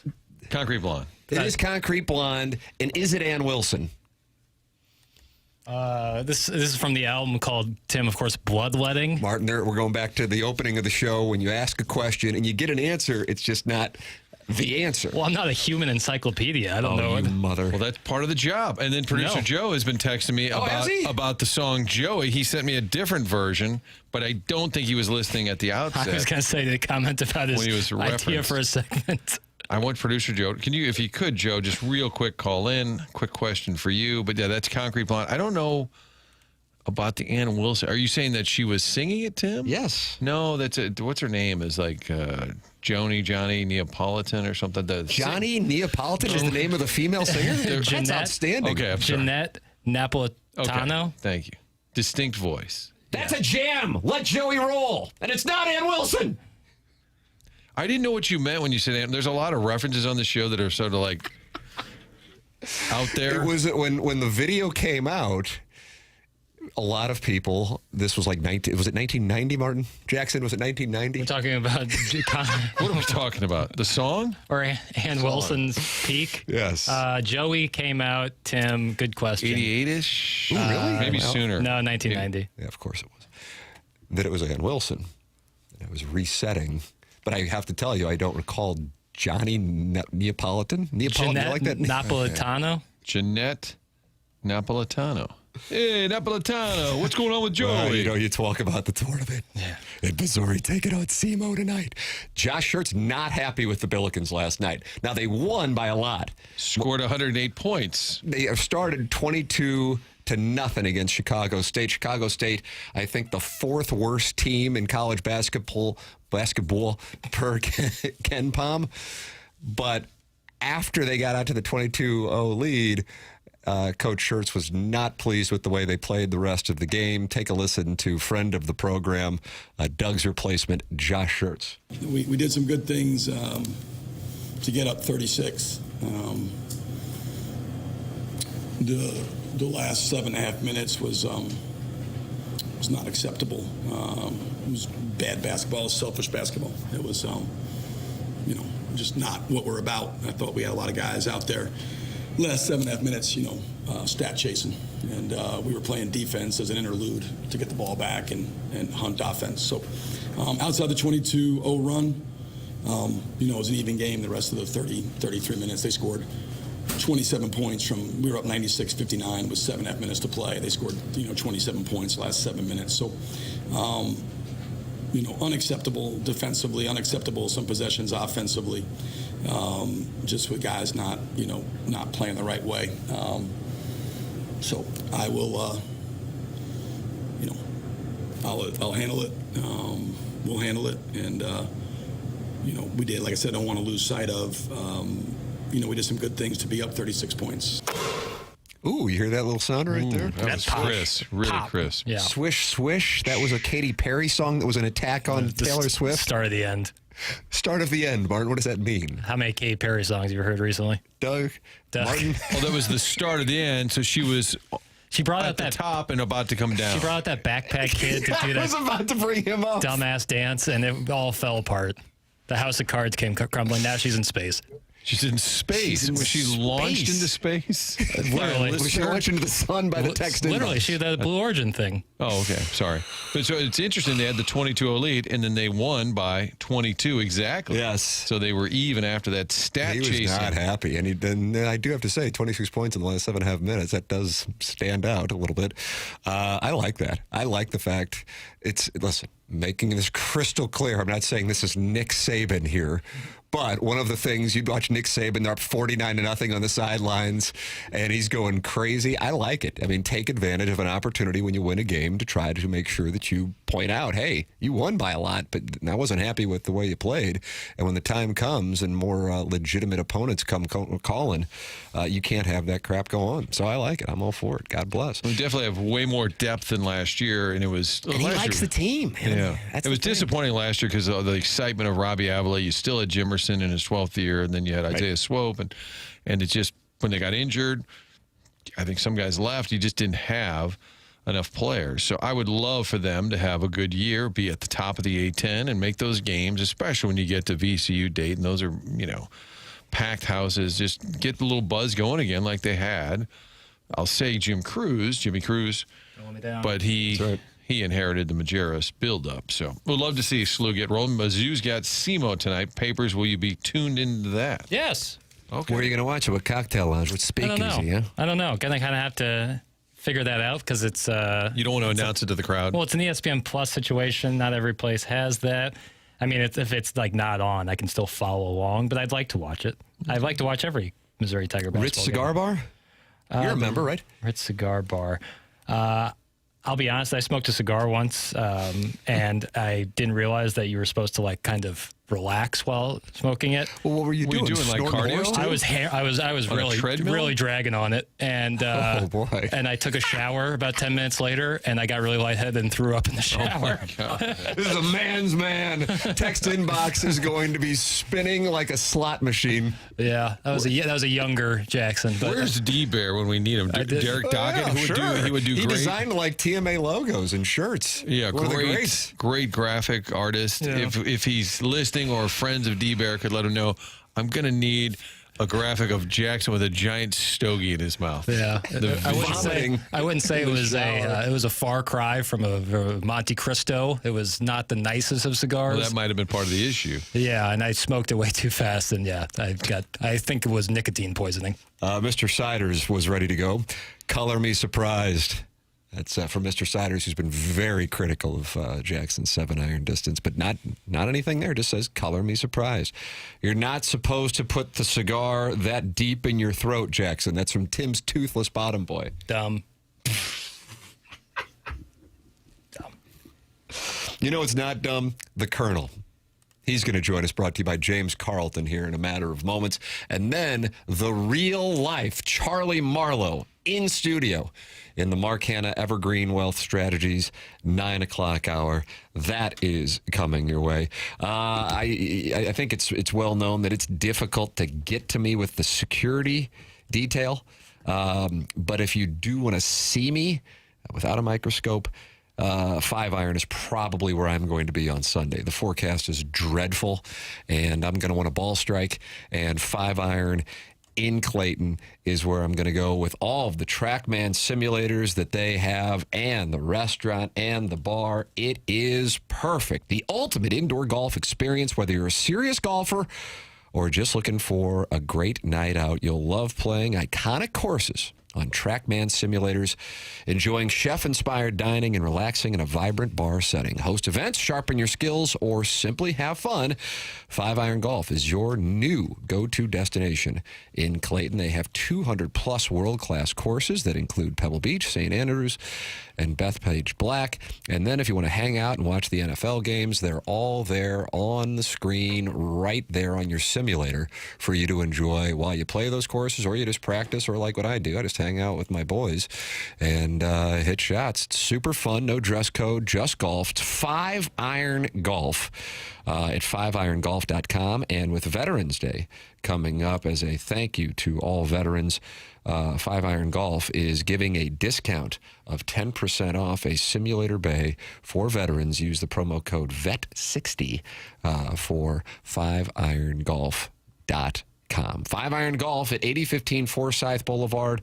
It is incredible. A wonderful indoor golf experience with a restaurant and bar. World class. Can't tell you enough good things about it. I've fallen in love. They have memberships for only $169 per month.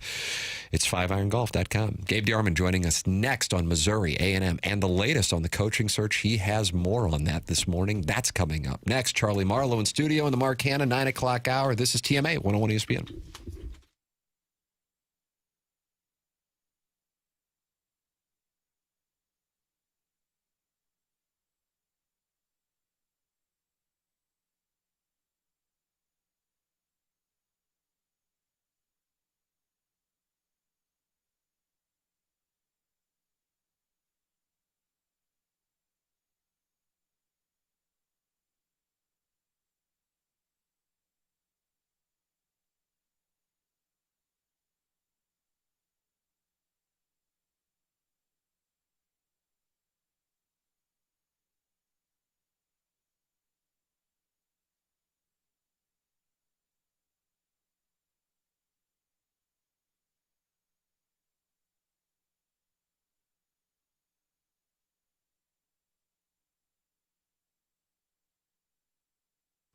Love talking about the Village Bar. Great spot for lunch, happy hour, dinner, just hanging out with friends, watching the game. The games are always on.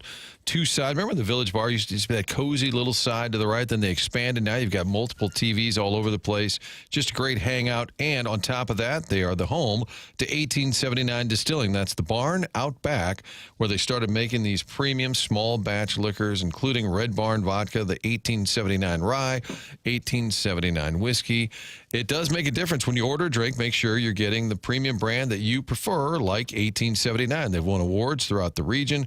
It's an homage to the early years of the Germans having distilling down by the river. They continued that tradition right out back at Village Bar. So it's more than just the cheeseburger, the waffle fries. Make sure you order a drink. Ask for the 1879 products. Ask for it when you're at the grocery store or at a restaurant. It's starting to pop up around town. Ask for it by name. Great website that tells you the whole story, and you can see all of the different available drinks right there online at 1879 Distilling. We'll see you at the Village Bar this weekend, and make sure you order that. 1879 Distilling, St. Louis, Missouri.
This is Jackson with a SportsCenter update brought to you by Saliga Heating and Cooling. The Phoenix Suns defeat the Los Angeles Clippers last night, 115-102. Devin Booker with 24 points and 6 boards. That was another SportsCenter update brought to you by Saliga Heating and Cooling, a Daikin heating and air conditioning dealer.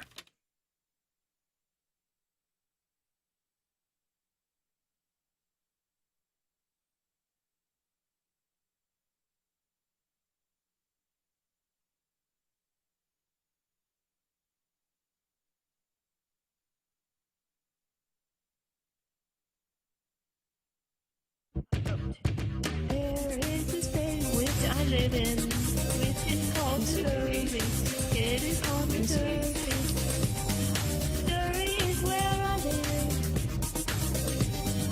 Surrey is where I live. Mike Elko's coached at Duke, and he's coaching College Station, but he's never heard this.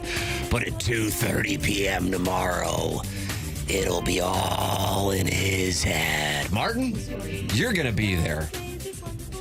I'm going to be there. Just not spending the night. I'm driving down, I'm driving back. I assume that's what you're doing. Yes. Yeah. There and back. It's a business trip, Tim. business I trip. stand on business. Josh. Going there to get the dub, and we're going to pack it up. Texas A&M, number 3 in the country. Is the number still 6.5? I kept refreshing it last night. 7. Oh, it went up. Mm-hmm. All right. Mm-hmm. How do you do, FanDuel, with having to go up to 7? Coming to Columbia, 2:30 p.m. start, and joining us right now to give us his thoughts is the Colonel Gabriel P. DeArmond, brought to you by James Carlton of the Carlton State Farm Insurance Agency, online at carltoninsurance.net. He's my guy. He's been my insurance agent since 2019. carltoninsurance.net. 314-961-4800. Save Jamie Rivers a bunch of money. You can do the same thing for you. I have been a client now for 6 years. James Carlton presenting the Colonel Gabriel P. DeArmond. Morning, Gabe. What's up, guys? Colonel, was I reading correctly on Power Mizzou that you have to go back to when we were in school together, working at KOMU, and the ladies, they loved us. They loved us, boy. With Michael Bishop and Kansas State coming to town for the last time Missouri was ranked and facing a top 5 opponent in November? Is that correct? Somebody look. I haven't verified it. Somebody posted on our board the last time Missouri posted a top. I thought it was a top 10 team and was ranked itself in November. Was that 98 game against Kansas State? But I could be wrong. I don't know. That was a post that was on there, and I have done nothing to verify it. Well, that certainly is the model for our industry go with in it, Tim. 2025. So what I do is I just bring it up. But I just going from memory, when would Missouri have been ranked in November and facing a top 5 opponent? And I really do think that it probably would be 1998, which is kind of interesting to me because in my mind, I think, as crazy as this sounds, I think this is a really, really good Missouri team, and I did not think that last year. So this is not just like, oh, you went to Missouri, you say this all the time. I thought they were actually kind of bad last year, and we're very fortunate to have the record they had. But this year, I think they might be getting overlooked going into this game. And when I see national analysis on it, Gabe, so much of it is focused on, they're kind of done. They're under their third string quarterback. But you made this observation this week on Power Mizzou and on your podcast, and this is something that I have been hammering this week as well. What if Missouri is better with their third string quarterback? And if I'm not mistaken, you said you think they have a better chance of going 4-0 with Zollers than you would have if they had Prabula. Am I correct on that? Yeah, I mean, he's got a better arm. I think he's probably a better passer. They looked better in the second half against Vandy. Now that can all change. I mean, A&M's going to throw everything at this kid, But yeah, I think Zollers somehow gives you a little bit of optimism, which again seems weird considering it's the third string quarterback, but. Like, we've seen that Missouri offense for the last 3 weeks, and it wasn't going anywhere. Like, it was not getting better. So this at least gives you the chance to get better. Now, the flip side, like, I understand the national analysis of this one because A&M hasn't lost this year, and I'm not sure I agree with your really good teams. Missouri hasn't beaten anybody good. like their best win is Kansas, maybe Auburn. I don't know, but neither one's impressive. Like they have not beaten a good team, so this would there are reasons to hope if you're a Missouri fan. But this would be leaps and bounds above anything Missouri's approached doing this. So my reasoning, I completely understand where you're coming from. My reasoning is, I think we would all agree the most important position on the field is quarterback. And Missouri just has not had a threat through the air because of the quarterback. And it sounds like Drinkwitz alluded in his press conference on Tuesday to the fact that Pribula was banged up at some point in September, and so Zoller's got some work with the ones. But my reasoning is when Missouri has maybe been hanging around the top 10 or even top 25, and then they would go up against the big boys. This year, the big boys, I realize one is the ultimate brand and one was a top 10 that isn't the ultimate brand, might be the antithesis to the ultimate brand in Vanderbilt. Then they would get exposed or blown off the field, and that's not what's going on here. Now, on the other side of it, they don't have a good win, and in their wins against the three, quote, legitimate teams they've played, they were trailing late in all of those games. But that's why if they do have something with Zollers, I do think they have talent in the passing game as far as pass catchers go. They just haven't had somebody who's either healthy enough or talented enough through the air to get it to them, and that's why I will be anxious. I could see Missouri losing by 25 tomorrow, and I could see Missouri winning by double digits because of what they have on the other side of the football. And then also, if they can get it going through the air, that would change Texas A&M's ability to do what Alabama, Auburn, and Vanderbilt were doing, which was going, okay, Bo Pribula beat us, and he wasn't able to do it, with the exception of the overtime win on the Plains. Yeah, I mean, there are reasons to hope, like I said, if you're a Missouri fan. But as far as people who are picking this game and predicting this game, to me, fans look at it and have hope, and they should, and I get why. I mean, this is a Missouri team that has shown it can compete with good teams. It now needs to show it can beat one.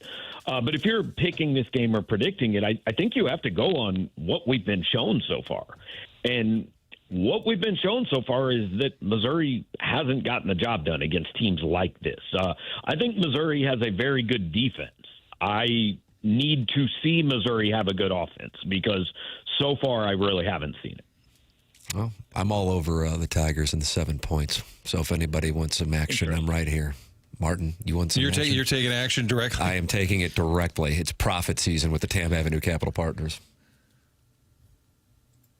Profit season, Gabe. There it is. It's right there in front of you. What do you think the approach, and I apologize, I had to run out and let Chuck Marlow was banging on the door. I had to, for logistics, Tim, I ran out to let Charles in, so I missed some of the questioning. But how about, and you talk a lot about Zollers, but I think you actually asked Drinkwitz this, do you think the game plan, is it 100% the same, or would you look for them to establish more of Hardy in the ground game?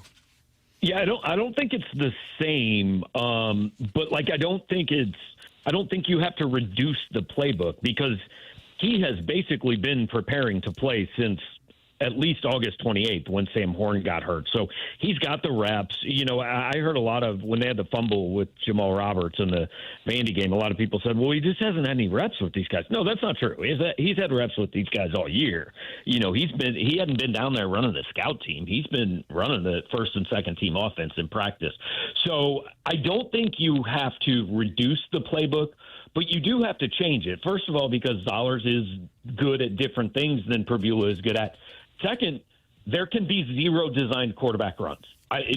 Absolute borderline malpractice if Kirby Moore and Eli Drinkwitz call a designed quarterback run. Because if Matt Zollers gets hurt, then Brett Brown is your starting quarterback for 3 games, and you're probably going 0-3. If Matt Zollers were to get hurt tomorrow, 6-6 is very much in the picture. And I understand you cannot eliminate the possibility that he gets hurt, but you can at least reduce the opportunities for him to. So, yeah, I think it has to run through Hardy and Roberts, and if you get that going, then and Texas A&M's run defense is gettable. They're not that good against the run, so if you can get that going, obviously it offers a little more freedom for Matt Zollers. Now, I would expect A&M is going to at least start out saying whatever happens, 29's not beating us. The freshman quarterback's going to have to prove he can. So we'll see what Matt Zollers can do in the first half. And I did hear Drinkwitz on the Tiger Talk where he said he and Olugbade spent a lot of time practicing together. We're out there at the same time a lot, even in the summer. So maybe Tim, that could be a key thing to watch. Keep an eye on Olugbade because, boy, that kid is a weapon, and maybe there is some built-in chemistry there. And Jude James, who is going to get at least more run at tight end and very well could be your primary tight end because we don't know what's going on with Norfleet. Like, Jude James has 2 touchdown catches, and they're both for Matt Zollers this year. So, Gabe DeArmond with us, brought to you by James Carlton. Colonel, you had a coaching carousel update this morning on Power Mizzou. What can you tell the audience? Yeah, the truth is not a ton has changed. I mean, and not really much of anything has changed, and probably won't. It continues to be people around Missouri, people around Columbia that have some level of connection or familiarity with the program are optimistic Eli Drinkwitz is going to stay. Now, he is going to listen, and as long as you're listening, who knows? People on the opposite side, people outside the state of Missouri, I have been told he wants the LSU job, he wants the Penn State job, he wants the Florida job, and he wants the Auburn job. So, it's mostly about where you're coming at it from. But I'm based on who I've talked to and the track record that those people have. Like, I am more optimistic Drinkwitz is going to be here next year than probably I was when we talked last Friday. How about that? Colonel hearing from Columbia that he has now a more optimistic than he was. But this is not something that you expect to have resolution on until after the game against Arkansas, the final game of the regular season? Yeah, I would think it'll be after the regular season. And look, I've said over and over, like, I can't say for sure. Somebody did propose on our board that if Missouri beats A&M, Drinkwitz should sign the extension on the field and then after party at Fieldhouse. So that's in play for tomorrow evening, I think. I like that. But, I don't think it's going to get done during the year. There's been no indication to me that anything is imminent or he is going to be ready to do all of this before the year ends. And that's not necessarily like a bad thing. Some coaches just say, look, I just don't want to mess with this. Like, we do have to understand that he is coaching a team, at least as of right now, that is still chasing the college football playoff. Now, that could all be different tomorrow night at 6 o'clock. And if that's the case, maybe talks heat up a little bit. But I think there are coaches who say, I've got a season to worry about. I'm not messing with this other stuff right now. But, I mean, the counter to that would be plenty of other coaches who are in the midst of a season have signed extensions. It's not impossible to do. I'm just saying some people handle it that way. It's a personal preference. Right. But Eli Drinkwitz did sign an extension in 2022. He did, yeah, and then lost the game that day, and it didn't go particularly well. So, the reaction is what I mean. Colonel will be covering it, the post-game show, probably around 6:30 or 7. I'll be driving back from Columbia, Martin, and I will tell the kids, shut up, the Colonel's talking! Listen to the post-game show! And that's what we're going to be doing on I-70. I can't wait. That sounded like a direct quote from like Step Brothers or something. Shut up, the Colonel's talking. No, we're not stopping to pee. Listen up. Yeah, listen to the Colonel. Looking forward to it tomorrow, 2:30 kickoff. For the first time, in parentheses, we believe, since 1998, a ranked Missouri team hosts a top 10 opponent in November. First time since Michael Bishop. Colonel, I anchored that night at KOMU and the teleprompter went down. And I have said repeatedly, like, one of the best football games I've ever seen. That was incredible. Phenomenal game. Corby and Michael Bishop, and fantastic football game. It was a hell of an atmosphere. That was a great K-State team, too, that would then lose to A&M in Big 12 championship. And then lost to A&M. Sir Parker, the Big 12 title-winning catch that year. Sir Parker. Good. And then I think K-State totally checked out and lost to Purdue in the Alamo Bowl, if memory serves. Colonel, always enjoyed the conversation. Thank you so much. All right. Well, I guess all the Mizzou SEMO basketball prep I did is going for naught. Jackson's going to privately reach out to you for that. Would you like a quick thought on the hoop rock? Deal with Trent Pierce, man. Lower body injuries. Now you got it. Now and then. And our Boateng, we got to get some minutes out there for those fellas. Nice. Get healthy. He's not playing tonight. Trent Pierce not playing tonight. Who knows? There might be a few more others. Well, Minnesota comes a calling. Yeah, we got Notre Dame coming up in the head non-con. to South Bend. There you go, Jackson. There you go. I'm fired up. Thank you, Colonel. All right, guys. Have a good one. There he is. That's Gabe DeArmond, brought to you by James Carlton of the Carlton State Farm Insurance Agency. Online at carltoninsurance.net. 314-961-4800. James Carlton, longtime TMA and Tim McKernan Show podcast sponsor, and my insurance agent, now Jamie Rivers, insurance agent as well. That is, sounds like the Colonel's taking A&M. I think he said that on the podcast with one of the A&M guys this week, that he's on A&M. That's where the Colonel is. Yeah. I understand it. So when I say I could see him losing by 25, but I could see him winning by double digits, the reasoning is the following, to make it clear, crystal. I don't know what they got with the Zollers, but I believe they got something with the Zollers. Right. And I did not believe that they had something through the air with Bo Prabula, which then allowed defenses to go, okay, Maude Hardy, Jamal Roberts, beat us if you can, but we're going to stack the box because this guy can't throw it. There's that. I also wonder the impact that the situation with the uncertainty with the coach has on a team. Maybe it means something. Maybe it means absolutely nothing. And then finally, I don't think Texas A&M is as good as what we usually think of number 3 teams being. That's especially undefeated number 3 teams. That's correct. Yeah. Now, I could be wrong, but you give me the opportunity. Game theory dictates if you feel like you are the favorite, then you get your money in because you're getting your money in good. And that's where I'm coming from, especially if I'm getting 7 points now. I was waiting for it to get to 7. That's why I'm happy to hear you. Yeah, you can check that out on FanDuel. FanDuel, TMA sponsor here, and FanDuel is coming to Missouri on December 1st, and they have a wonderful bonus for you at FanDuel. FanDuel, Missouri, get ready. FanDuel, America's #1 sportsbook, is coming soon. And starting December 1st, new customers in Missouri can get up to $300 in bonus bets when you make your first $5 bet. That's a nice ratio. From touchdowns to home runs to three-pointers with FanDuel, any play can be the play of the game. Jackson, what is your play of the weekend? Man, I was telling you in the break, I really love Boston College, getting 10.5 at Chestnut Hill. Random play, but maybe you know something. SMU coming off that win against Miami, early kick. Boston College played a little bit with Notre Dame. I think there might be something there. It's just I don't think they're going to win, but it's too big a number. So you're on Boston College. Plus 10.5. Unique play. With live betting, you can get in on the action after the game. It's already started, all on an app that's safe, secure, and super easy to use. FanDuel is the best way to game day, and it's coming soon to Missouri. Just visit FanDuel.com/Missouri to learn more. This way, you'll be all set up to bet when FanDuel goes live in Missouri on December 1st. That's FanDuel.com/Missouri. Play your game with FanDuel, the #1 rated sportsbook app. Must be 21 or older and present in Missouri. First online real money wager only. $5 first deposit required. Offer starts December 1st, 2025. Excludes customers who redeem pre-launch sign-up offer. Bonus issued as non-withdrawable bonus bets, which expire 7 days after receipt. Restrictions apply. See terms at sportsbook.fanduel.com. Gambling problem, call 1-800-GAMBLER or visit fanduel.com/RG. Charlie Marlow in the building with us for the 9 o'clock hour, which is brought to you by Mark Hanna of Evergreen Wealth Strategies. This is the Morning After, presented to you by Brown and Crouppen on 101 ESPN and the TMA STL YouTube channel.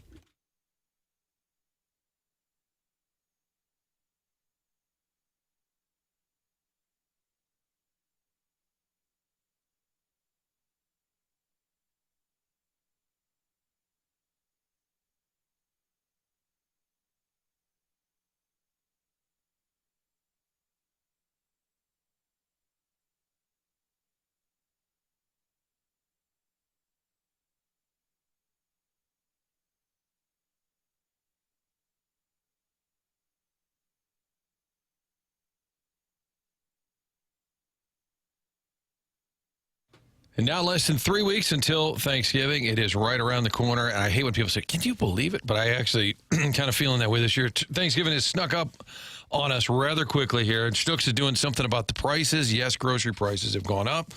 But right now, Schnucks is offering turkeys, excuse me, at the lowest prices in 15 years. That's right. now and through November 26th.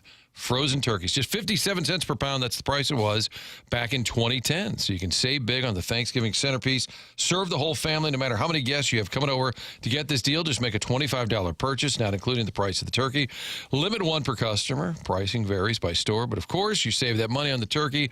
They'll have all the other items for you at Schnucks. All of that leading up to the holiday. It's going on right now until November 26th. Save big on your frozen turkey. Schnucks whole frozen turkeys, 57 cents per pound. That was the price it was back in 2010 when Mizzou beat Oklahoma that year. This Thanksgiving, head to Schnucks for all of your feast essentials.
What do we got going on here, Jackson? Doesn't it feel like a Fergie Friday? Does it? That's what I felt. Does it feel I like didn't know if there was some Charlie Marlow theme to this song that I was missing. No, not at all. Not at all. This is my jam. This turns out This it's is Charlie's Sisters with Voices. How about some SWV? I only know references from the 90s. But Martin's like, what, 70s and 80s, but I'm 90s. Charlie Marlow is in studio here for the 9 o'clock hour. Welcome and in, it Chuck. is Great to see you, buddy. wonderful treat. Great to It be is here. a wonderful treat here. The only to have guest I Chuckles can't in get on the studio. show is Chuck Marlow. And producer Joe. That's not true, by the way. I'm always good to call in. Driving in, it's 20 minutes away. It's not like the old Kirkwood studio. I can just go get a haircut and get some gas and do some radio. Yeah, And ride your bike. I was riding my bike for a decent amount of time, yes. Chuckles, it is great to see you. Tell the people what you are doing these days. What I'm doing is, I think the last time I was on, last fall, same stuff. Kenny Wallace YouTube and podcast, and NASCAR season just ended. I know you guys probably talked about Denny Heartbreak for Hamlin. Denny Hamlin. Heartbreak for Oh, my my guy, gosh. Yeah, Jackson a couldn't Buckeye believe it. fan, Denny Hamlin. But so now I have like a 3.5 month period where it's a little quieter. Although this is maybe the one NASCAR story that could transcend into the greater sports world. But we're probably going to have this lawsuit where Michael Jordan is suing NASCAR for monopolistic practices. So in December, that could be a huge deal. Well, enlighten me, I have to tell you. So basically, NASCAR is having their first real serious labor issue going on right now. Okay. So 2311 Racing, owned by Michael Jordan, Denny Hamlin, they are suing NASCAR, and they're probably going to win. So NASCAR should probably settle, but we'll see what happens. happened? What's the basis of the suit? So basically, that NASCAR is a monopoly. They kind of own a lot of the tracks. A lot of these teams are saying that they're not able to really make money year to year. They're investing so much in the sport. So, look, I think if you look at the last month or so, the teams have had a lot of little legal wins to the point where NASCAR even came out and said, like, we want to settle this. And once you open the books and Discovery and all that, I think it's already gotten pretty ugly. Like, we've seen some texts and emails that are pretty saucy. Oh, wow. Yeah. Turn your attention to NASCAR, Martin. Yes, in December. Will you do some emergency pods when this happens? Oh, Do you do for sure. emergency Oh, pods?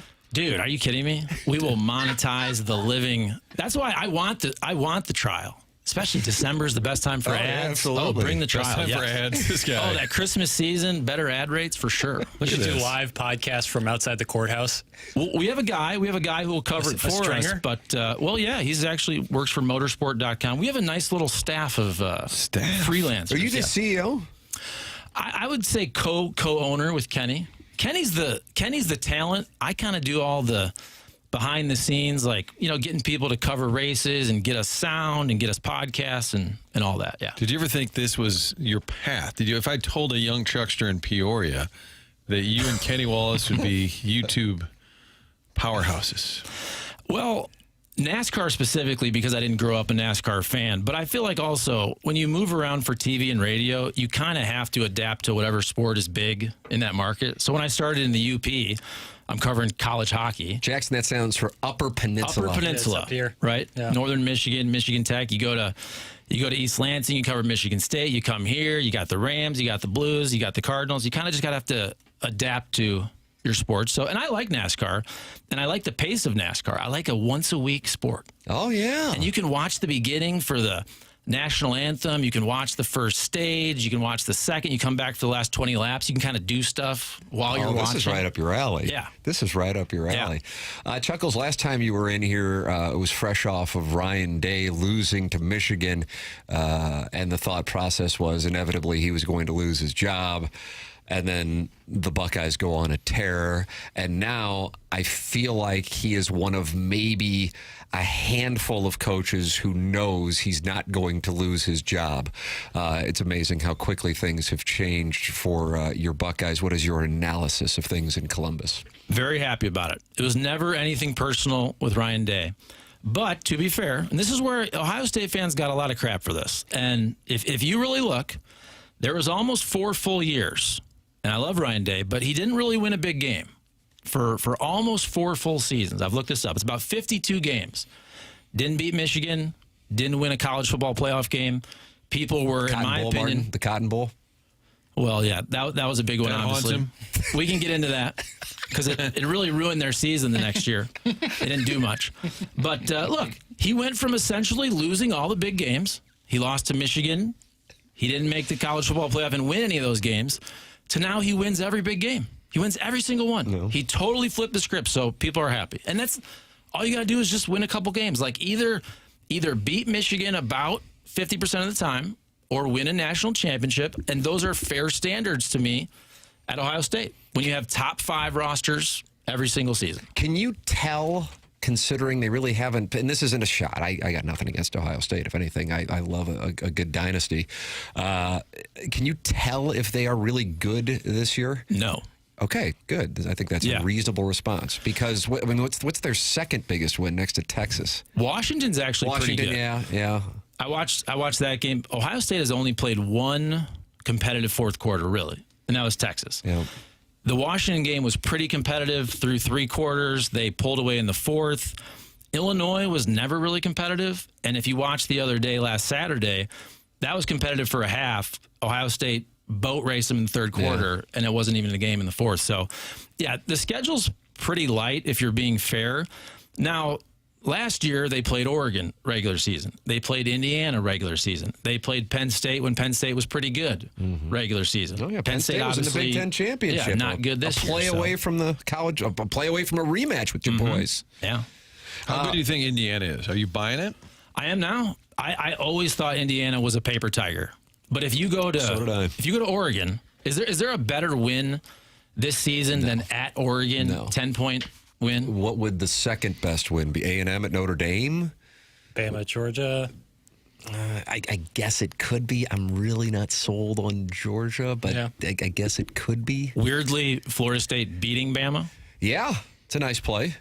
But if you're talking about going on the road, specifically, that would have to be it. Yeah, and then they skull pound teams like your guys do. You know what I mean? They don't mess around. Their tightest game was at Kinnick. I'll be curious. I was telling Martin, I figure Charlie will be more locked into Oregon and Iowa than he will be Ohio State and Purdue. Now that NASCAR is over, I'll have some more time to watch more games and all that. But I do think there's also this narrative about Ryan Day shortening games. I really think there's something to that. Because if you think about what it took to win a college football national championship back in the day, you're probably playing 13, 14 games, depending on your conference championship game. If you talk about the 4-team playoff, well, now you might play 16, 17.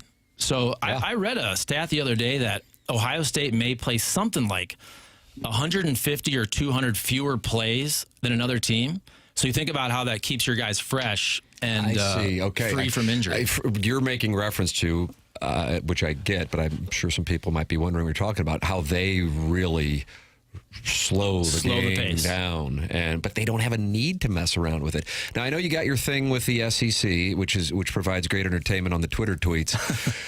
I would imagine it's, though, a little, I don't know, frustrating is the right word, because in the SEC, for the most part, it's every week. It's like it doesn't matter because there are 12-ish teams that are pretty damn good, and the Big Ten has expanded, but that expansion has led to a top-heavy conference. How do you feel about it?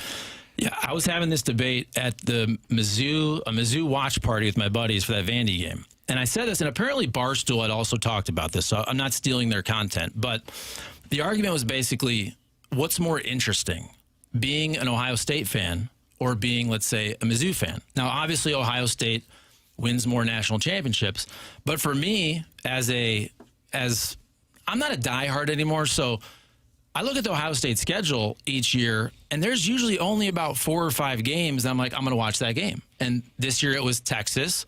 Washington was kind of interesting.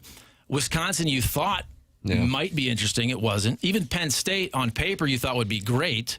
It wasn't. And you have Michigan at the end. What is that? 4, 5 games. So, again, if I'm a Mizzou fan, I'm watching most games. Almost every SEC game is interesting if I'm a Mizzou fan. If I'm an Ohio State fan, honestly, I only watch probably 4 or 5 games during the regular season just because, your kids are playing soccer and whatnot. I'm like, I don't care to watch Purdue. And they're going to win. I mean, they're 31.5-point favorites tomorrow. Right. And not just win. Like you said, they're going to blow Purdue, UCLA, Rutgers, the rest of the schedule. You would think until Michigan. Have they trailed at all this year? I was thinking. I don't think they've trailed at all at any point this season. They might have trailed like 3-0 to Washington. Okay, something like that. Was it 3-0 at something almost like a half, right? It was. I know Washington got out to a quick start, and then they just throttled them in the second half, similar to what they did to Penn State last weekend. Martin chuckles, and you said you've worked with Charlie longer than anybody else. I think on air wise, that producer Dave, of course, the longest colleague of mine. I miss him. I think on air, I think it would be. Is that going to get you back into local TV? Probably not, but maybe a one-off here. We need to get you back in the studio, though, just to spit some takes. For sure. I think a nice once-a-year appearance is good. You like once a year? Is that the deal you work during the holidays? The Charlie Marlow holiday party. That's like the exposure. It's always good when you're a young kid. They always let you. They let you work on Christmas. They let you work on. You got to do the 11 o'clock sports at 11:20 every night, and they presented that as a great opportunity for you. I actually like that. Truthfully, I mean, there's a lot of things I didn't like. I liked that show. That show at first. Myself and Shirley and Jasmine, Chris Higgins, we had our nice little team there.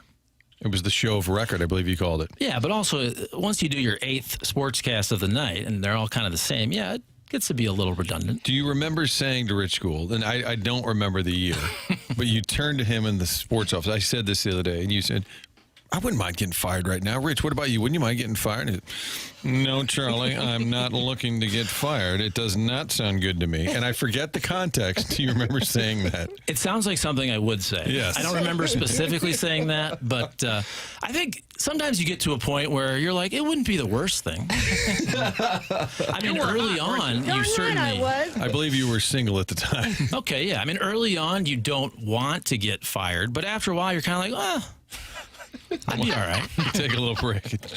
Rich, although similar to you, I think, an approach to the profession. Now, hold was on. not looking to get. Listen, I love Rich, but come on now. I'm just saying laid back. Laid back is fair. Yes. We'll figure it out. Chuck Marlow, every night at midnight. Hey, what about the Mizzou? We'll figure it out. Walking out the door. We'll figure it out. But isn't that life, though? We'll figure it out. Like you guys, it's just, you can't plan 2 weeks from now. It's every segment. You got to just get through the next segment, get through the next show, and then figure out tomorrow the next day. I wouldn't have it any other way. Right? We were talking about that. But some things did require a little bit of planning. In television, yes. Yeah, on this slap and tickle, no.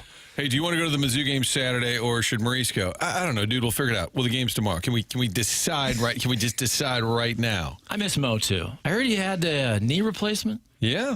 Yeah. We traded some recent voicemails. Yeah, the mayor. He is actually underrated, really funny. He is. Drummond, and now he's a morning news guy, so you're never really going to see that side of him. Great impressions as well. Mm-hmm. Yes, he does have some wonderful impressions. Charlie Marlow in studio with us here in the 9 o'clock hour. The 9 o'clock hour is brought to you by Mark Hanna of Evergreen Wealth Strategies, 314-889-0503, or go online at evergreen-ws.com. Charlie, I don't know if you know it, but Jackson came up with a slogan for Mark Hanna. Take a listen. You might want to incorporate this on your podcast. Bust out that notepad. Yeah. How much do I like Mark Hanna? I work with him. All right. That's it? That's a reference. I thought maybe it was a pre-pro drop or something. No, it's a Mike Kelly reference. That'd be too much. Okay. Because he not only loves Old Hawthorne, he loves it so much, he lives there. That's a golf course? In Columbia. It's during the Mizzou games. You probably wouldn't be. You wouldn't be locked in on little that. Little trade situation, probably. I don't know what the situation is. You're listening to the Buckeye Buzz podcast. I listened to Mizzou on the radio. Do you really? I watched I watched Vandy. I went to a watch party. What they go over there to have somebody be a fly in the ointment? No, it was like an outside. It was in the neighborhood. Like a buddy a bro of mine. show. Yeah, they had like a table. They had the TV outside. The kids were running around playing. That type of deal. So you weren't like sitting there wearing a Vanderbilt hoodie? No, I went for the second half. I like Mizzou. People think I hate Mizzou. I root for Mizzou. I have no reason not to root It sounds for a lot Mizzou. like when Jackson talks about Illinois. Just But I mean, there's the same vocal pattern to it. I like Eli Drinkwitz. I wanted to hear. So, give me the 30-second rundown. What did Gabe say about the coaching carousel? I wasn't able to Gabe listen. said that was interesting. Gabe said that he feels better now about Eli Drinkwitz staying in Columbia this Friday than he did last Friday. Nice.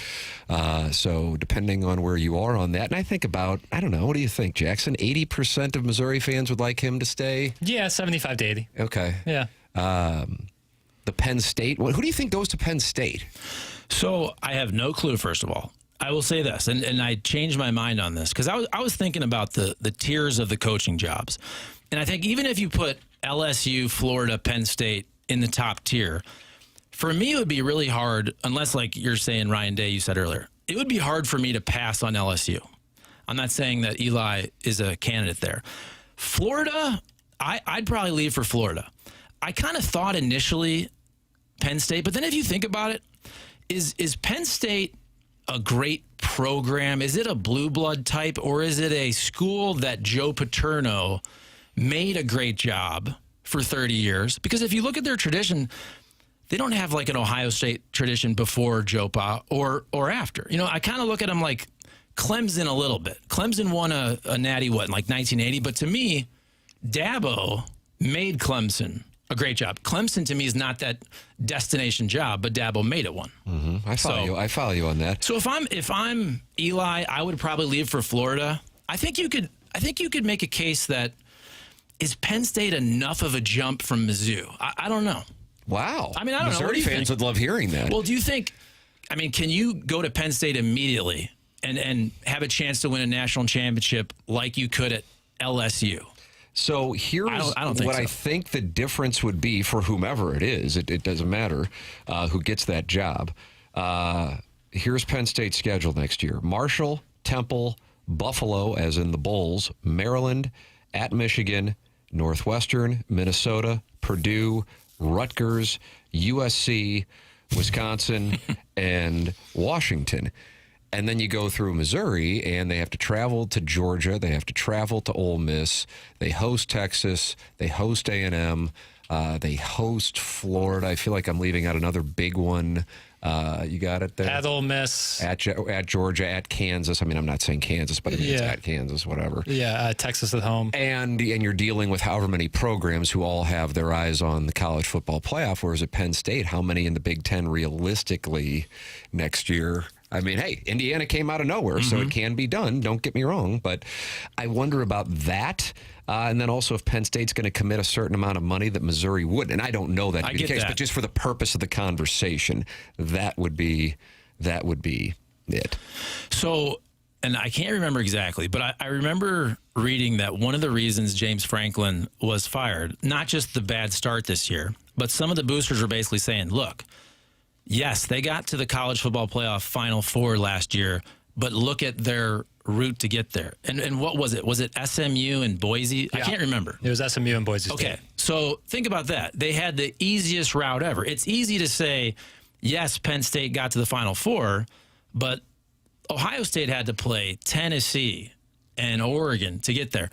Penn State did have a kind of a walk in the park to the Final Four, and so I understand the argument of, yeah, but we still didn't really beat anybody. Right. And here's the thing. I look forward to Penn State, that game, usually as an Ohio State fan, but I think James Franklin was 1-10, if I'm not mistaken, versus the Buckeyes. So he hadn't really beaten anybody. Yeah, he got him one time, went like 15 or 16. Something like that. And that's the thing. So you're bringing up, I believe, that Eli Drinkwitz hasn't really beaten. Now, Gabe DeArmond wrote yesterday that when you look at top 10 wins, it's not like people beat top 10 teams. That's why they're top 10 teams. I think the place where I would go to make the case would be he has not beaten a team while in Columbia yet who has finished with a winning record in the SEC. So the criticism around the SEC of not buying into Missouri, which is 100% fair, is Missouri has been the beneficiary in the last few years in particular of a favorable schedule and not dealing with, say, what Florida dealt with this year, what Oklahoma is in the current spot dealing with this month. And so they've stacked wins, and yeah, they're 10-win seasons, but they're doing it against kind of the back-end teams. Oh, I think that's all fair, but I'm putting myself in Eli Drinkwitz's shoes. Are you going to be 5 years from now on the short list for these blue blood jobs. I think everything you said was fair. And the argument I made yesterday was, if I'm Eli Drinkwitz, and this is no disrespect to Mizzou, but Mizzou is not a tier 1 job. It's a really good job. But if you go to what we'd call a tier 1 job, Florida or Penn State, you either succeed, that's great. If you fail, there's a very good chance you can go back to a Mizzou type job. And the guy I brought up was Rich Rodriguez. It hasn't worked out great, but he was rolling at West Virginia. I was there when he got the Michigan job. It was a nightmare. He was horrible. I don't think he had a winning season. That was a disaster. But he fell back to Arizona. Then he did a little whatever coordinator type stuff, and he's back at West Virginia. Now, I'm not saying he's been hugely successful, but you can get those, whatever you want to call it, tier 2, tier 3, top 25, job. Mizzou's a really good job, but it's not LSU. It's not Florida. So if I'm Eli Drinkwitz, this may be my only opportunity to get a job like that. And I hope that's not the case. I hope he has Mizzou rolling for the next 5 years, but there's a chance they don't have back-to-back double-digit win seasons. And 3 years from now, maybe he's not being discussed for these similar jobs. And when you look at the schedule next year, that could lend itself. And even though it's 6 years now that he's been there, I feel like to sell it to your fan base, it's really about tomorrow. If they beat Texas A&M, then all of a sudden the Florida fan base is like, oh, boy, we got to get that guy. There's so much truth And then to they that. It lose. is a It's like, wide I don't delta know. week. That guy, one game, even though he's been there 6 years, one game to me will swing the whole. And a lot of it is fan-driven, the buzz, because these ADs, I think, react to kind of the noise. If all of a sudden they win, they beat A&M, and it's impressive, and the whole country sees it, all of a sudden Penn State's like, who's that guy again? Yeah, we got to call him. And Florida's like, you know what? We're moving him a little higher on the list. And then ego comes into play. They're chasing you, and it's hard to say no. Chuck got me to leave Raider to come to 5-9. It was a disaster. But he just kept. What's your percentage? I believe the person to blame is not Charlie, but he is in the studio. But Chuck kept saying, dude, we'll have a show. Come on. And I go, no, I'm good. Come on, dude. We got to just wore me out. And What's your percentage? Horrible. What's your percentage? Every night. What's your percentage? You going to do it? What's your percentage? And then we turn that into a segment. But it's amazing how Drinkwitz's future, I think, is really tied to this game. Yeah, I agree with that. But look, if you're Penn State, for example, I'm looking at your chat. Somebody brought up Brian Hartline. I like the Buckeyes. If you're Penn State, you know Brian Hartline can absolutely recruit. That's become wide receiver U with LSU. He's a coordinator this year. He's got unbelievable talent. I'm not saying he doesn't have a hand in this, but if you're Penn State, would you rather have Eli Drinkwitz and his resume or Brian Hartline's resume? I might take Eli Drinkwitz. Sure, I would imagine that that's the case for most Penn State fans. If you fire somebody, you want a validation that you can get a big name. Now, I don't know how big of a name Eli Drinkwitz is nationally, but when you're going and getting a coordinator, that makes people sit there and go, okay, I thought we could have done better. We got a break. Charlie Marlow in studio, 9 o'clock hour. Mark Hanna, Evergreen Wealth Strategies, sponsor of the 9 o'clock hour here on the program. Charlie looking at that Michelob Ultra YouTube chat where 296 friends are in there and gathered and talking it over. Michelob Ultra, the sponsor of our chat on TMA. Michelob Ultra, 95 calories, 2.6 grams of carbohydrates. The weather today, we were talking about this off air, glorious. Beautiful. And tomorrow it's supposed to be pretty nice as well. It's going to be in the 70s today. I mean, just optimal. Go out and enjoy it with a Michelob Ultra. It's only worth it if you enjoy it. Michelob Ultra, sponsor of the YouTube chat here on TMA 101 ESPN and the TMA STL YouTube channel.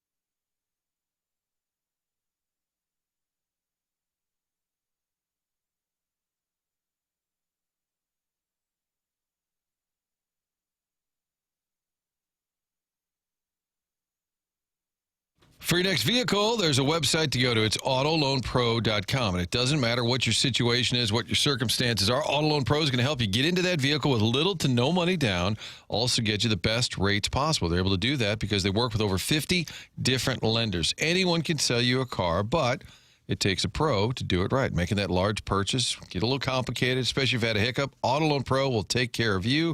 Get online at autoloanpro.com. They're part of the Lita family. Also on that website, the free playbook will educate you on the process, the credit industry, how it all works, also help you get into the car of your choice in the future. One website does all of that. The only thing to know is to choose the pro. Autoloanpro.com for your next vehicle. Doesn't matter the situation. Get online, download the free playbook, and get a new car.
All right, this has to be a Charlie Marlow theme. This is Sisters with Voices. Oh, you wanted it. You Nice. got it. Who was the previous artist of the other Fergie. song?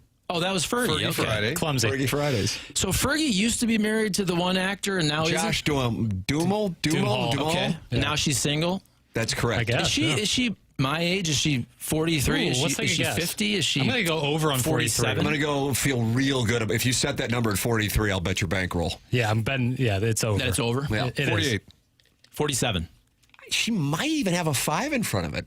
She does, and the zero behind that, she's 50. 50. Yeah. Good for her. Tim, how about the inbox from the first segment? Happy birthday. Good for her. That's like a. Hey, she made it to we're 50. changing the topic in the sportscast. The graphic over the shoulder changes. Good for her. Now on to the Cardinals. She's still alive. The GOAT is back. That's from Martin. You're the GOAT. Is that in a good way? Because remember, GOAT was a bad term. That's true. When I was coming up, but now now it's- GOAT is a good term. Jackson says he's been goated. Charlie's goaded. See, there you go. Welcome back, pool pisser. Yep. I freaking love you, Charlie Marlow. How about that? Thank you. Love to hear you back on the waves. Yeah. Would have loved to have had Jeff Ablin, but Charlie's good too. That's fine. I miss Jeff too. I miss seeing. That's the thing I miss about the media is just kind of seeing the random people every once in a while. At the games. So who do you see now? I see all your kids' friends, parents, all that. Kids' friends. Taekwondo and soccer and basketball. And it's good. It's all good. Yeah. But, just neighborhood folks. It is true because when we worked there, we never hung out. Right, one time I think we went out for drinks like once or twice. That's surprising. I got to tell you, that surprises me. Well, on the road though. Yeah, we'd have. Of course, after the broadcasts were over. Yes. Of course. Chuck and I were at the World Series in Texas and in Boston. And you guys got after it there. Well, I think in Texas we were staying in the middle of nowhere, but there was a TGI Fridays next door. I think it was Applebee's, but we went. Yeah. It was the only place open after we're the last station on the air. A lot of opportunity. No, that was fun though. Come on, I'm not gonna. Hey, look, I'm never gonna complain about covering a World Series or a playoff run for the Blues. Obviously, the Rams never did that. But I'll tell you what, those Rams trips. I know our guy Rennie Knott. I know Rennie Knott has been going through some things, and I feel for him. But Rennie Knott and I had some just amazing times. Hotel bar. Going to hotel bar, Seattle, Arizona. Just watching college football all day, maybe having a drink or 17. I mean, literally sitting at the same bar and having like 3 meals, watching maybe 10 hours of college football. That's the best. It was great. And then, Jeff Fisher. Jeff Fisher, of course, would do the 2-night stays for the West Coast. He said it was for prepping the team. Really, he wanted to go out and hang out. But that was great for the media. God, 2 nights in Phoenix, we'll go Seattle. even earlier now because there's some fires in Arizona and we don't have any travel issue. We'll get there Wednesday. We'll give the guys Thursday off. And every night, Friday night, everybody gets there. You would see Jeff in nice, crisp jeans, some nice shoes or boots, that nice button down, and he was going out. He was going to go have himself a little meet pony. Some people. God bless him. For sure. God, I didn't realize you had the 2 nights. On Saturday. Well, Jeff Fisher made the 2-night stay for Arizona, Seattle, San Francisco. They did a San Diego I was about trip. to say, you probably had a San Diego in there. Yeah.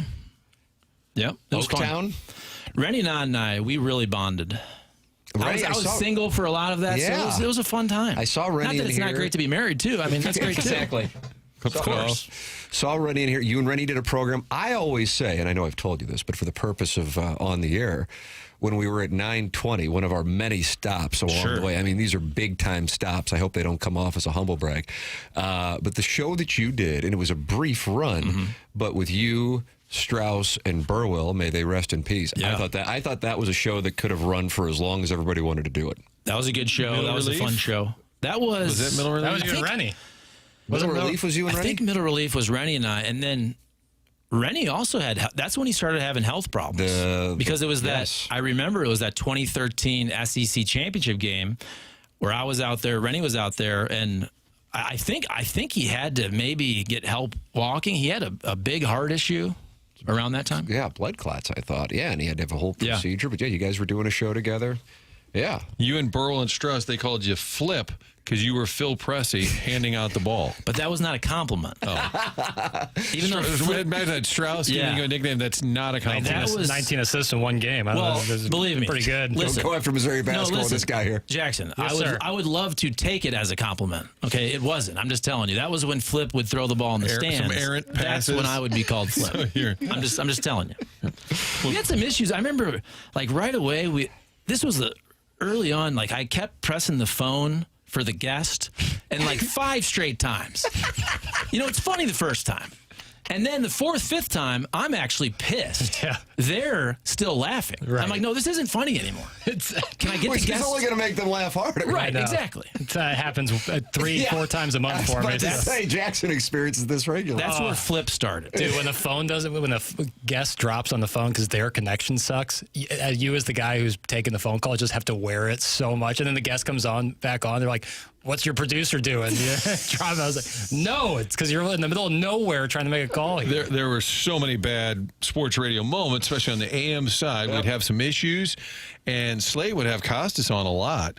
And I just remember they'd be on a remote somewhere, and they'd drop off. And you're driving around, and you just hear Bob Costas, hello, guys. Is anyone there?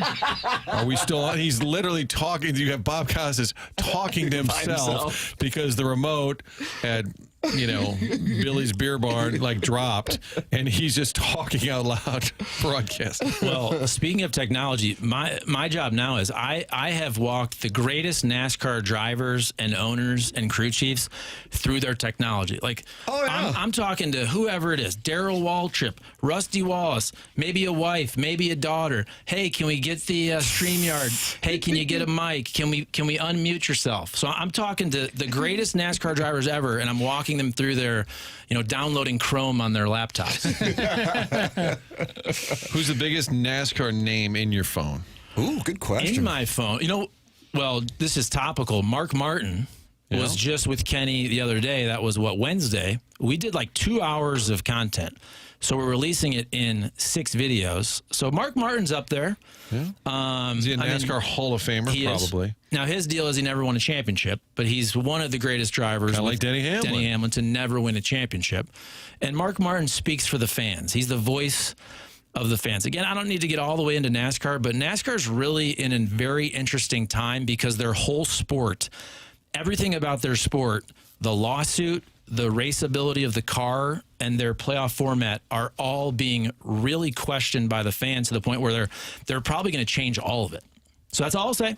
If you can, Chris Pondoff is probably interested in that, but it actually is a really interesting time to follow NASCAR. Minute Bowl eligible. We can move on. Will Charlie ever cover high school motorsports? High school motorsports. Wouldn't that be nice if they had a NASCAR for No, I don't really want to cover that, to be honest with you. Charlie, isn't it nice to be back? Because Bourbon Bob is in the Michelob Ultra YouTube chat and says, any chance we can get back to sports or something that would perhaps engage the listening audience? I just did a minute. I was trying to go as quick as possible. What do we say next topic? They want you back, and then you come back, and then immediately, Martin, they come up to you and they William Wallace you. Speaking of Mr. Scotland over here, I'd like to go on that trip. Mr. Scotland. Mr. Scott, and then you tweeted, "Hey, I want to go. Why don't you come along, buddy?" The problem with Scotland is it's full of Scots. Nice Braveheart reference part 2. I would come along. That'd be great. I'd like to go do the whole. Travel with the group? Well, what do you call the lineage thing? We did the 23andMe. Oh, ancestry? Yeah. Check out your I think I'd have to go to Cork.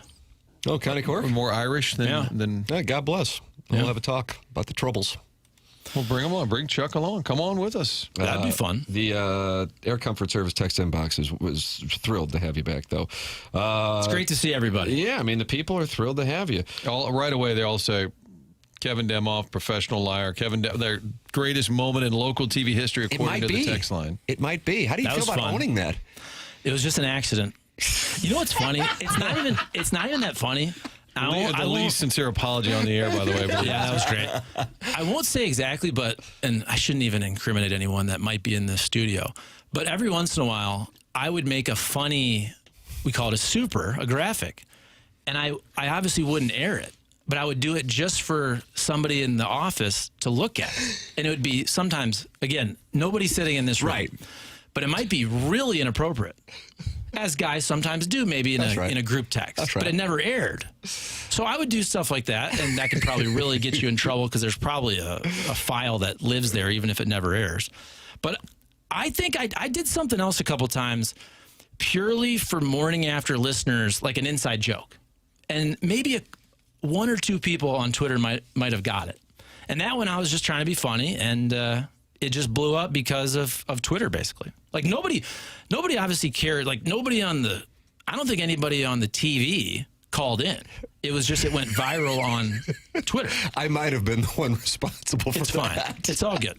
I thought it was the greatest thing ever. I wasn't like, oh, look what Charlie Marlow did. I go, Charlie Marlow, Jackson, he just got goated? Is that what just happened? Dave, he got goated then and hasn't left that status since. Wow. How about that? I got a text that night from an NFL executive. They said, great job on the graphic. And I said, I was actually at home off work, and they said, very disappointing. So Chuck was getting...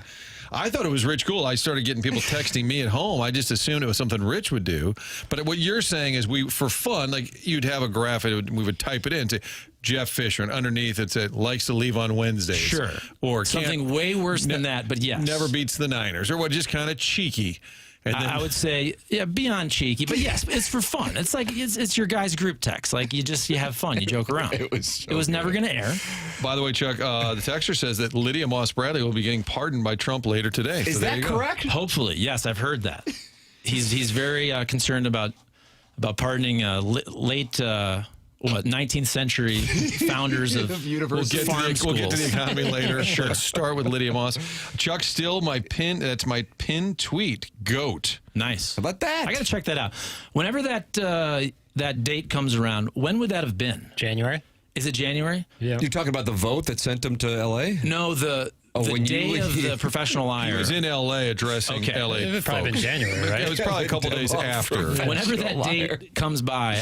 Your 10th anniversary is coming up. Is it? Okay. Yeah, Every year people share it and whatnot. Because and every once in a while it's on like a, it's this in my day in Facebook history. memories. It Nice. pops up every year. You should do a retrospective podcast about that whole situation. If people would Swamp's listen, on it. if I could monetize that well, I Yes, would. I'm booking you now, Chuck. I'm booking you now. Okay, Yeah. I'll come. We'll sit on the patio. It'll be cold. We'll knock it out. I'm big on Collins. Guys, I met Charlie at a wedding in Seattle years ago. Just a genuinely good and funny dude. That's from the Fluffer Mutters fan page moderator. How about There you that? go. I think that was a wedding hedonism in Seattle. page.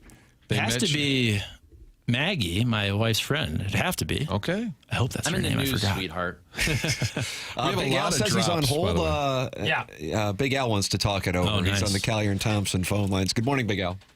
Hey, Bourbon Bob, why don't you drown yourself? You mess with Charlie, you mess with Big Al. You don't want to do that. How's it going, boys? What's up, buddy?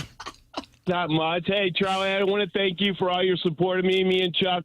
Chuck, to his demise, accidentally, purposely gave me his cell phone number. So we Did I? stay in contact. Marty, too. We're Fox boys back in the day when Marty got his break by airing my show. So I want to say thank you. History rewritten. The super fans. And Charlie, I told you Mizzou's going to lose 3, didn't I? And Vanderbilt was the first one. 2 more to go, at least. So just want to let that out there. The Blues won, looking good. And, hey, Marty, could you spot me for that Scotland deal? I'll pay you back. Oh, there you go. So, then why not? Yeah, we'll get Big Love Al. you on the- guys. Have a good one. Thank you, Big Al. That's a See you, hit, buddy. hit and Big run. Al. How about that? Usually, yeah, we'll get Big Al on there incentivizing the trip for the listeners. Wow, And yeah. then Can you Chuck imagine Marlow. the people that are kind of on the fence and now they hear Big Al's going? There you have it. Yeah, Big Al had his scare, and God bless, he's all good now. So he'll send me photos. Usually, it's a very zoomed in shot of his eye. Yeah, vivid. or it's like a Fox News headline that he'll shoot from his phone and just send Boomer me. screenshot. Yes, like a boom. That's perfect. That's perfectly calls it. described. Boomer screenshot. Chuckles, would you like to stick around and do the SEC Come on, pick 'em buddy. this Oh, week? yeah. Oh, sure, yeah. Oh, so I got As he looks at his no. I don't- Denny Hamlin's crew chief just texted. I got to Chris take Gale? this. What's Chris Gabehart last year? I don't watch any of the games, but I will pick the games for You really sure. don't watch any games? Dude, I said I watch Ohio State when they play a good team. Really? Yeah. So then what are you doing on like Saturdays and Sundays? Soccer. But we have kids the same ages. I know, but don't you always have something? I mean, I guess, but I mean, my 3-year-old is obsessed with Missouri football. It's My very kids odd. aren't yet. They're not there yet. They're not Buckeyes. I think part of it is I don't watch the games that much. Yeah, I guess so. But they got into the playoff last year. Okay. That's what I like about the playoff is the buildup. You can have a nice month worth of it's the greatest, buildup. man. It's the greatest. All right, Chuckles Marlow is going to stick around for the SEC picks that is coming up in the next hour. Brown and Crouppen is the presenting sponsor on TMA. The phone number is 314-222-2222 or go online at brownandcrouppen.com. If you are in need of a personal injury attorney, you want somebody who is local, one who knows how to handle the ins and outs of your case and the local environment. Brown and Crouppen understands that after an accident, money can be tight, and that's why they offer so much for free. First call, free. First consultation, free. If you're stuck at home or the hospital, they come to you for free. At Brown and Crouppen, you pay nothing up front. They don't get paid unless you get paid. When you're a Brown and Crouppen client, all your questions are answered for free. Get the facts from Brown and Crouppen. If you think you may need Brown and Crouppen services, call 314-222-2222 or go to brownandcrouppen.com. Make sure you let them know you heard about them on TMA. The choice of a lawyer is an important decision and should not be based solely on advertisements. Chuckles Marlow in studio, sticking around into the 10 o'clock hour, just like Martin. Martin usually leaves at 10 o'clock, Charlie, for this onboarding that Hubbard has. It's a process. Pretending to work. No. I'm sure it was Martin, I'll contractual. defend you there.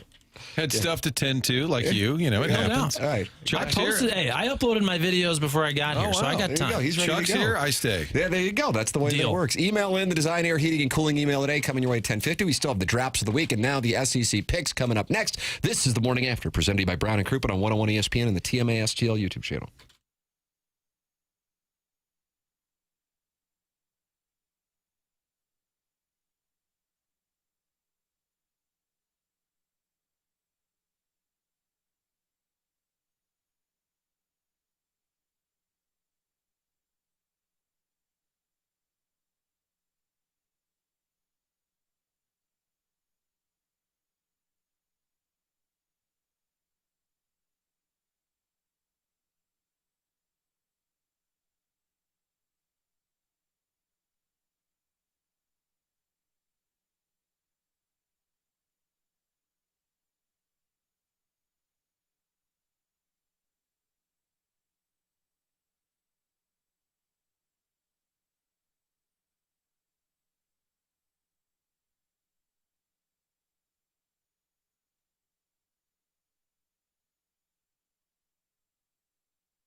This is Jackson with a Sports Center update, driven by Johnny Londoff Chevrolet and Johnny Londoff Autoplex. 101 ESPN has some college football action tomorrow morning as BYU heads down to Lubbock, Texas, to take on the Texas Tech Red Raiders. Pre-game at 10:30, kickoff at 11 right here on 101 ESPN. That was another Sports Center update, driven by Johnny Londoff Chevrolet and Johnny Londoff Autoplex. See them at londoff.com. Chevy, together we drive. You kidding me?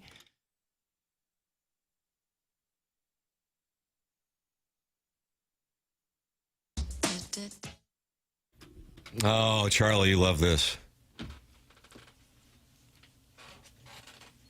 Oh, yeah. Tom's Diner, Suzanne Vega, remix. Tom's Diner. Yep.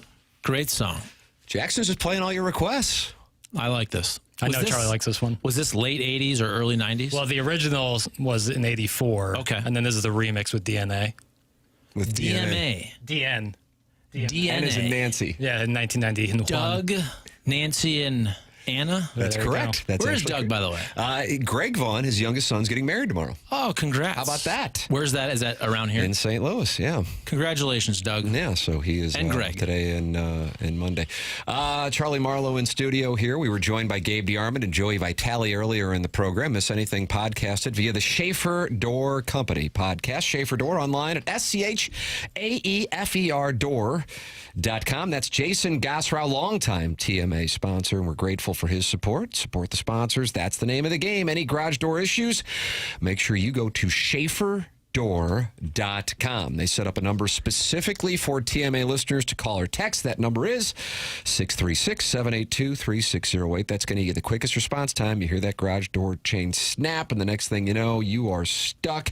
Not with Schaefer Door. Go to SchaeferDoor.com or call or text 636-782-3608. They also service commercial doors, so if you have a business with big, tall doors, Schaefer is experienced in these types of jobs as well. It's Schaefer Door, sponsor of the podcast on TMA and 101 ESPN. Schaefer Door, a CHI overhead door dealer. Jason Gosrow and Schaefer Door online at SchaeferDoor.com. Jackie Papers, it is time to do our SEC picks of the week.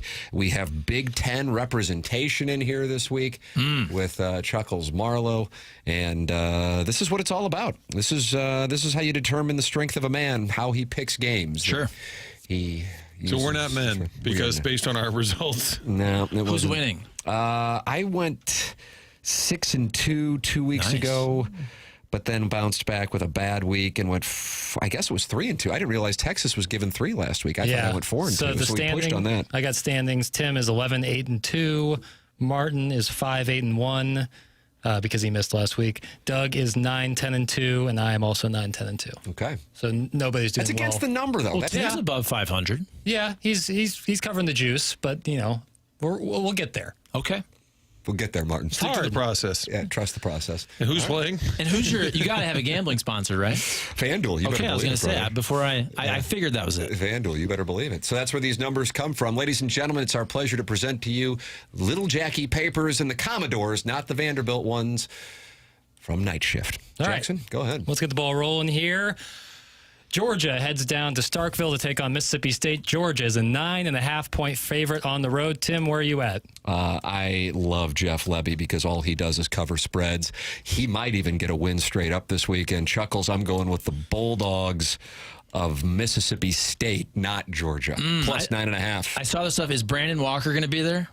No, not at the game. He was pro-Missouri a month ago. Now he hates Missouri and their fans. Denied coming on the program because F Mizzou is his exact quote. Yeah. I'll go Oppo. I'll go Dogs. All right. You're going...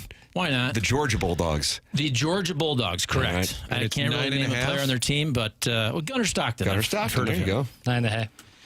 Martin? Georgia for Martin. I also like Mississippi State at home. I love a home dog. Next one is the game everyone's got their eyes tuned into, Chuck. That's the Citadel in Oxford at Ole Miss. That's just a light 53.5-point spread. Ole Miss is favored by 53.5. I'll break the news to you now. I think the Citadel can cover it. Wow. So typical I like the Citadel. SEC, just a cupcake game randomly in November. Hey, most teams play those cupcakes at least in September. It is weird when they have these at this time. What is the number again? 53.5, Tim. 53.5 I'm writing down in the spreadsheet. Yeah, 53.5. I'll go Citadel. All right. I love their style. I love, what's their nickname? The Fighting probably Shrubs. like the Knights or something? The Fighting Shrubs. Stump Mitchell went to the Citadel. Martin, who do you like? That's such a big number. And I feel like the Citadel, a respectable institution, that Lane might just ease up just a tick. I like that. The Citadel. God, now see, if I take the Citadel, then they don't cover. Then that's guaranteed. That's the problem. We all were on Oklahoma, or no, we were on Tennessee last week against Oklahoma. I saw that worked out, Charlie. I'm going to take the Citadel. I got to take the Citadel. It's too many points, 53 and a half. Ole Miss is one of the only schools, your Buckeyes certainly are one too, as is Indiana, that is just in with winning. They don't need to do anything style-wise, so I just don't think they're going to mess around with it. I'll take the Citadel, so now Ole Miss is going to win like 70-0. I like Martin's play, though, that they're a service academy type, right? So you respect them. You don't run up the score. Yeah, you only beat them by 48. Correct. That didn't stop 46. Notre Dame last year against Navy. No, it did not. That's a Notre Dame problem. Texas A&M. This is actually the game that locally everyone will be focusing on. Texas A&M heads to Columbia for a 2:30 kick. They are now a 7-point favorite on the road at Missouri. Charlie, I mean, this is a big moment for you. It is a big moment. The new quarterback, is it Zollers? Matt Zollers. There will be a statue of him outside Faroe Field. I liked his style when I watched that Vandy game. I'm going to go Tigers. Look at you. I don't know if they win. I feel like they've kept these games close. Yeah, they certainly have. I'll go Mizzou. I agree that it'll be close. So you like Missouri? I like Missouri to cover. I don't know if I can predict. We got a problem. Because you want to say the same thing. Yeah, and I know where Papers is. You think that, but you'd be wrong. Oh, this guy's on the 4th level? Every damn game, the big game, I pick Missouri because I'm just like, I'm riding with my guys, and every time they lose. So this is purely a superstition play. I am on the Aggies. Wow. You want to be wrong. You want to be wrong. Desperately. I hope that's the one wrong play on my card. Martin, who'd you go with? You're going with Missouri? I went with Missouri to cover. I think if they do lose, sorry, True Sons, but if they do, I think it'll be close. I love Missouri in this game, but part of it is I'm just not sure how good A&M is. Maybe I'll come out of it and go, holy crap, A&M's for real, but A&M had to fade Arkansas and Fayetteville 45-42. They only could put up 16 against Auburn, and also since the Florida game, they've been without Le'Veon Moss, and I realize he's probably not a household name. You're nodding. No, I've never heard of him. I was pretending. I was about to say. I can't name one player on most of these teams, but I'll be locked in once the playoffs start. I'll start watching. What's your Saturday? Are you watching like the Xfinity series on Saturday? Sometimes. Connor Zilic had a hell of a year. And he won over at Worldwide, too. Yeah, Big Z. He did. I would put money on the Missouri on the money line, but I'll just be so happy that they win. I don't even care, so I don't need to like lose money if they were to lose the game. Missouri +7. La la la la la la la la. And it was my lock of the week on the FanDuel spread zone. All right, different set of Tigers. They head down to Nashville, or head up to Nashville. Auburn at Vandy. Vanderbilt is a 6-point favorite at home against Auburn. Interesting. So, what? Vandy just lost? Yeah. Texas lost. They were getting blown pounded. out. Then they came back and made it close. Really had an opportunity with an onside kick that was rolling around, Chuckles, but they could not recover it. So Texas winds up winning 34-31. Auburn just fired Hugh Freeze. Sure. So you got that going. Legend. Yes. New coaching from his bed. That's right. Look at me. Using phones to call God knows who to come take care of his recruits. I'll go with Vandy. All right, Chuck likes Vanderbilt. Martin? They need a statement win. They need to skull pound somebody to get back in the national conversation, get people excited about their game. I think Vandy, yes, covers. You wanted to say Vandy too? No. Okay. I had a weird experience. I don't know if you've had this in your Buckeye history. Probably not, because you don't have to live this way. I came out of the Vanderbilt game weirdly feeling better about Missouri. I get that. And less good about Vanderbilt. Yeah. I was really high on Vanderbilt, and then I saw him play last week against Texas. I'm just going, I don't know what the hell was going on, because I thought they played Alabama better than Missouri did, even though the score didn't indicate that. I'm going to take War Eagle in the 6. Take War Eagle in the 6. Despite Auburn's rough record, their front seven are bullies, and the Vanderbilt offensive line is susceptible to bullying, and I think that they can control Pavia and somehow sneak out a win, if not cover, in that game. So I'm on Auburn. 2 more games to go, fellers. Florida, -3 at Kentucky. That's a must-see Florida. game. Yeah. It is a must-see game. -3. One day at Kroger Field. What are the records? Not good and not good. UK, super not good. Florida, not good for their Florida's got to win over Texas, a top 12 team. They sure do.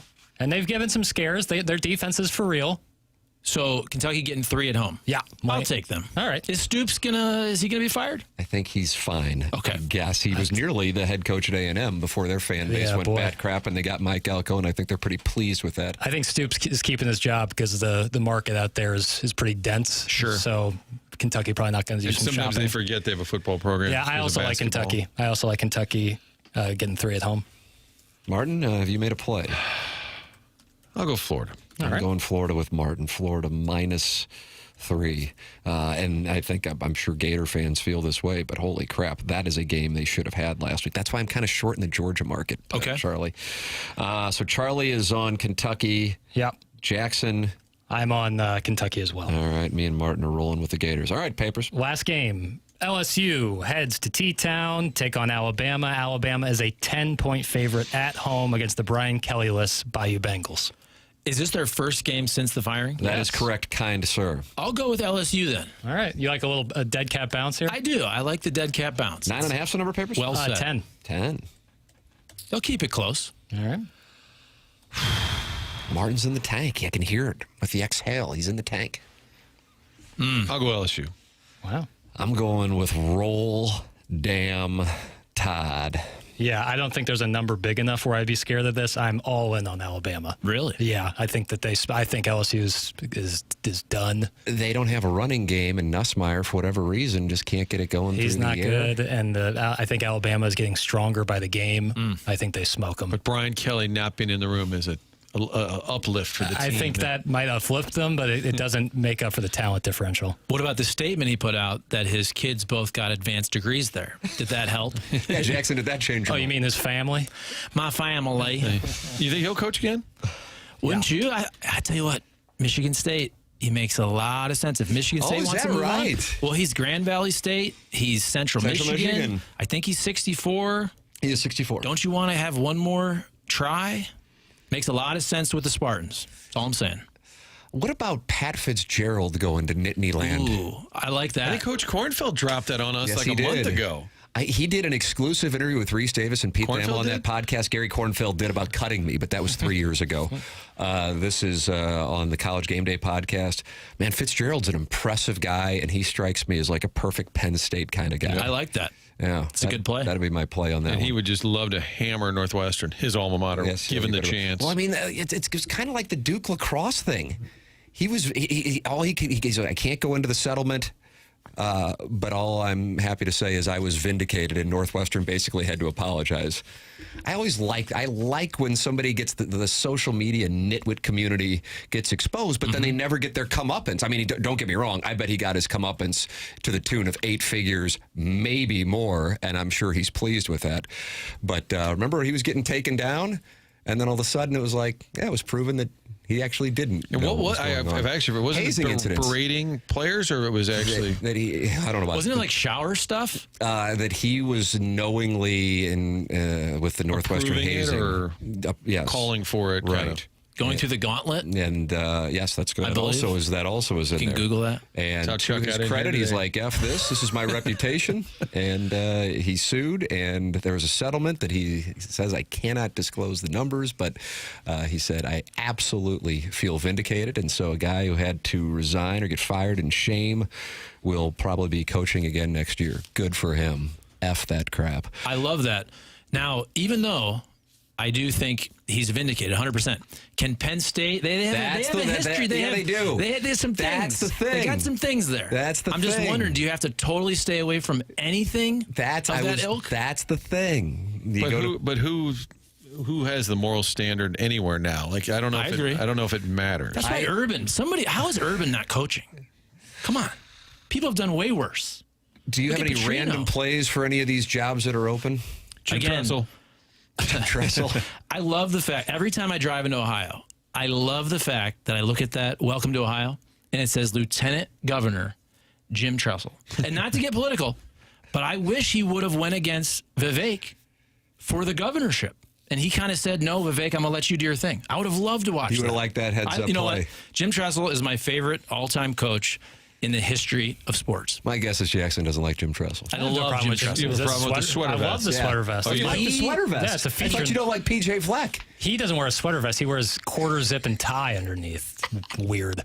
Jim Tressel is Like the a greatest. cardigan. He's the greatest. I love him. I don't care what he did. Tattoos, lying. Nowadays. I don't care about any of that stuff. I love the dude. He beat Michigan every year. He took a program that lost to Michigan my entire childhood. What about John Cooper?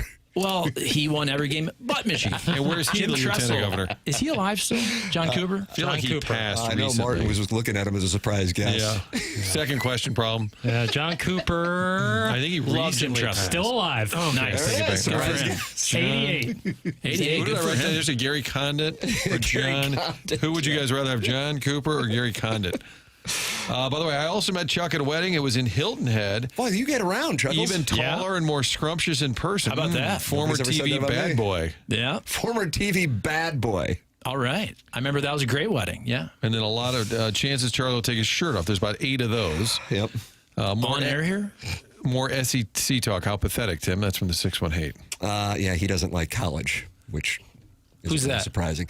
This is a gentleman who texts in, and I guess texts in going back to Brad Thompson being on the fast BT lane. was, yeah, knew And all that. I think he's kind of well known amongst the 101 community. We have so many people that hate us that Sure, he doesn't doesn't really necessarily stand out. Yeah. I just know he doesn't necessarily care for higher education, which again, alarming. Just in general. I think in general. Yeah. I think in general. Chuckles, thank you so much for stopping and sticking around for extra Yeah. time. Great to be here. Great to see all of you. Love you, listeners and texters. And A lot of call support. me anytime. A lot of support. Now, if you're here every Call day, me. You hear that, Martin? Call Well, no, me. I'll drop in Capital every C. once in a while. But I'm always, on the phone. If the Buckeyes go on a nice run, we can Talk it over. and I'll actually pay attention to the game. What if you have to go up against Missouri in the playoff? I would love that. Look, listen, I have nothing against Mizzou. My whole argument, Mizzou fans have gotten really mad at me 2 times. I took the side of the kid who picked Mizzou in a stupid show this year, and everybody crapped on him. And I'm like, all the dude did is he said he thought Mizzou was going to lose. Drinkwitz went after the guy? Yeah, I didn't know Sweet. that. Yes. And I'm like, the dude just, what do you want him to lie? We talked about That's that too. stupid. Yeah, I and then the agree other with thing you. is, all I said, win, lose, or draw. The second that spread came out 2 years ago, I said, take Mizzou. It was like 7 to start. That game doesn't matter. If you're not in the college football playoff, it doesn't matter. That's just all it is. I'm sorry. Win, lose, or draw. The college football playoff is the only thing that matters. Other bowl games don't matter. I'm sorry. I would have said the same if Ohio State won. You have unanimous support in this room, That's all I'm too. saying. But as 2 Missouri guys here, and Martin, I don't know how you would be characterized by the audience. I don't know if I'm a you're Mizzou considered- fan. I mean, Okay. I was a kid. You're in We the used to- orbit. Uncle Jerry All right. would take us down to the game with the tiger tail hanging out the of the tiger back. tail. Yeah, it was a big thing going down and watching That's games. a polarizing topic amongst Missouri fans to not credit that win. Well, I'm not crediting it. If you're going to play a game, you should win. But to act like that's beating Ohio State, it's not the same when your quarterback's in the portal, when you have opt-outs. It's just, and I would have said that if Ohio State won. And Do you I've think said Marvin that. Harrison Jr. was scared? I think he was right. scared, and that's probably told why you. he hasn't had a good start to his NFL career. See? Is he That's right. sat that game out and he's rusty? Yeah, that's right. Yes. Chuckles, wonderful to hear from you. Thanks for coming in, brother. Yeah, great to see you guys. There he is, Thank you. Charlie Marlow, not AI, in person. This is TMA 101 ESPN.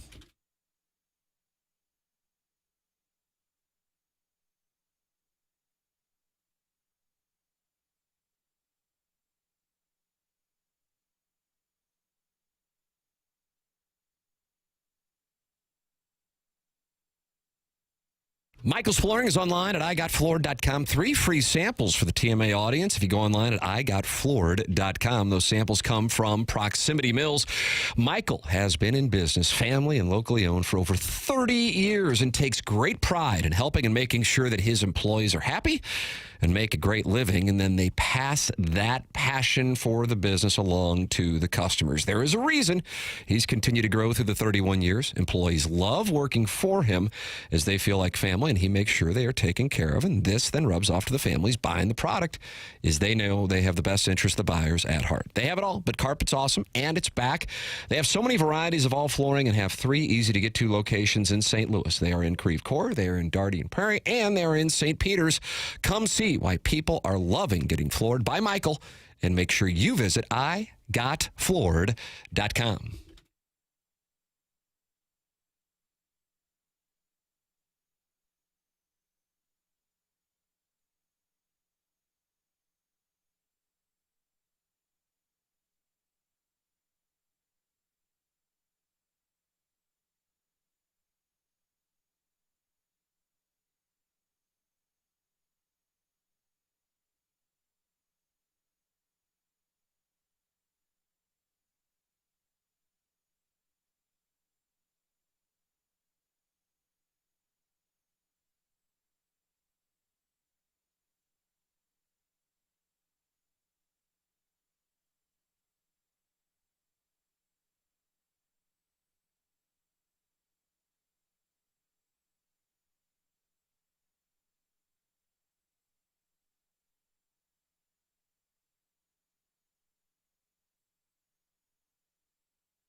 There's only a half hour left here for you to get your name saved in the Air Comfort Service text inbox, and people are flooding it here.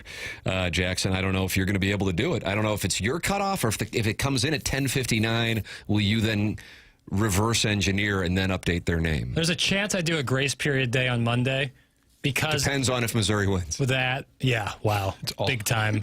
But honestly, especially late in the show, like the last thing I'm worried about is saving name. I got a lot of things I got to do. Just in fairness, just being 100% transparent. But you've been busy. There's always another month. You've done a good job. We've got plenty of updates. Yeah, the timing couldn't have honestly been worse with Kurt being out and me being the first week of the month. Not Kurt's fault, but I'm doing a lot more stuff right now, so not complaining. Papers plate has been full. Yeah. But my heart is even fuller. Oh, my God. Wow. What Chuckles, clear eyes? Chuckles here. Doug's son's getting married. This is what a great time of year. Amen. Holidays are coming quickly. Are you going to feel this way if Bobby Boots misses a 19-yarder to win? No. Now people are texting and they want their name changed. Like, I bet they do. Just when you announce that you're not going to really be able to get to it, that's when the demands come in. That's the way that it works. We got the Design Air Heating and Cooling email today coming up. But before we get to that, we have the drops of the week. Morning after. Drops of the week. Yeah, you gotta drop it like a hot dog. It's a wonderful drop. Indeed it is. Flip that off. Flip that off. Flip that off. Flip that off. Flip that off. I got five on it. Messing with that Indo weed. Oh my God! Did you have a binky as a kid? You look like a binky baby. Let's Nick. And then this dispatch from the battery-operated boyfriend. That dog Vaughn's probably slippery. Snitches get stitches. Once again, Tim, much like the Pope, you're infallible. So the people DMing me or shooting me messages on Twitter and whatever about being a homer, go back to bed. And we do it right, you know? Some call it a little much. I call it class. That's a green bar white boy. No Vaseline. Yeah, he was rough. Nonsense! Wow, I didn't know you could let it fly like that. Do you guys have any producers, general managers at the stations over the years that would ask us to work topless? Oh my God! What's up, Trevor? How you doing? That was Drops of the Week. Drop, down, drop. I mean, let me tell you something.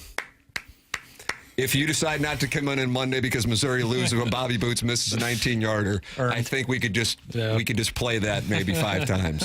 I really recap the week in my head when I hear the drops. I'm like, oh, yeah, I remember. Okay, yep. Got 2 rap interludes on that one. I mean, the no Vaseline reset was optimal. It's just so good. So strong. Well played. Thank you. All right, we got to take a break. It's TMA 101 ESPN.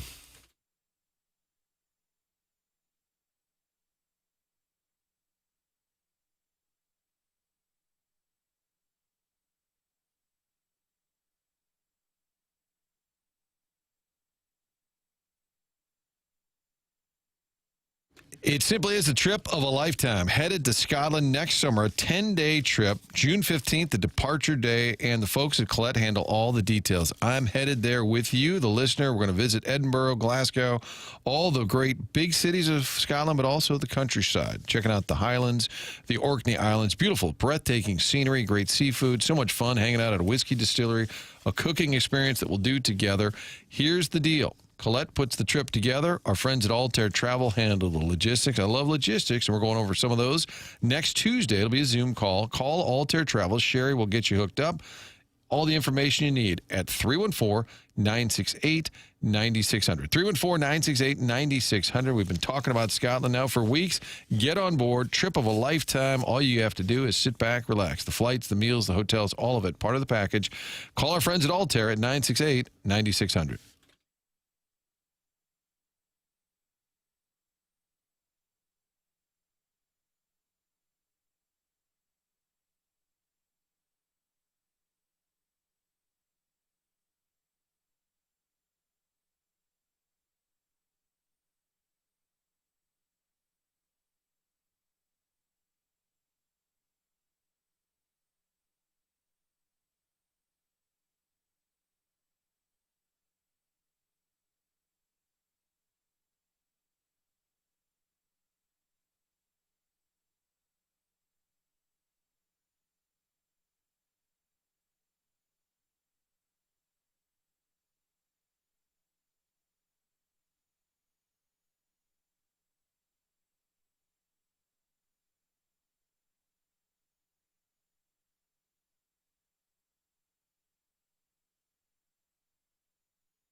Well, it's been a magical program, and there's just no other way to describe it.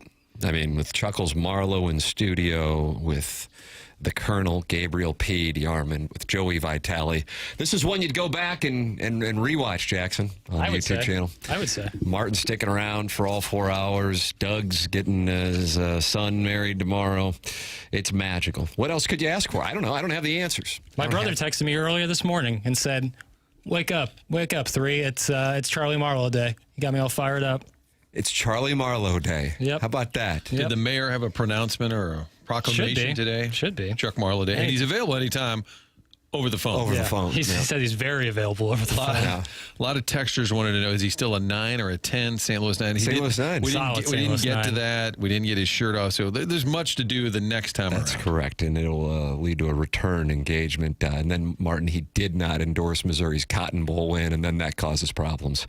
You can email in. We got the Design Air Heating and Cooling email of the day coming up here to wrap things up. Joey Vitale talked with us about the festivities last night. One of the things that was a huge topic, Sharon and Clayton was mad at you, Martin, for saying that you didn't think it was a great thing that Bennington... Oh, the Bennington, yeah. When he took the puck, I just said it was bizarre. Yeah. It was weird. And I think it was a bad look when you're giving up a lot of goals and the team kind of sucks right now. It wasn't the time to be cute or funny, in my opinion. But I didn't know what he was thinking. Well, he talked about it, which yesterday. I'm impressed that I'm glad he did. Yeah, here's Jordan Bennington.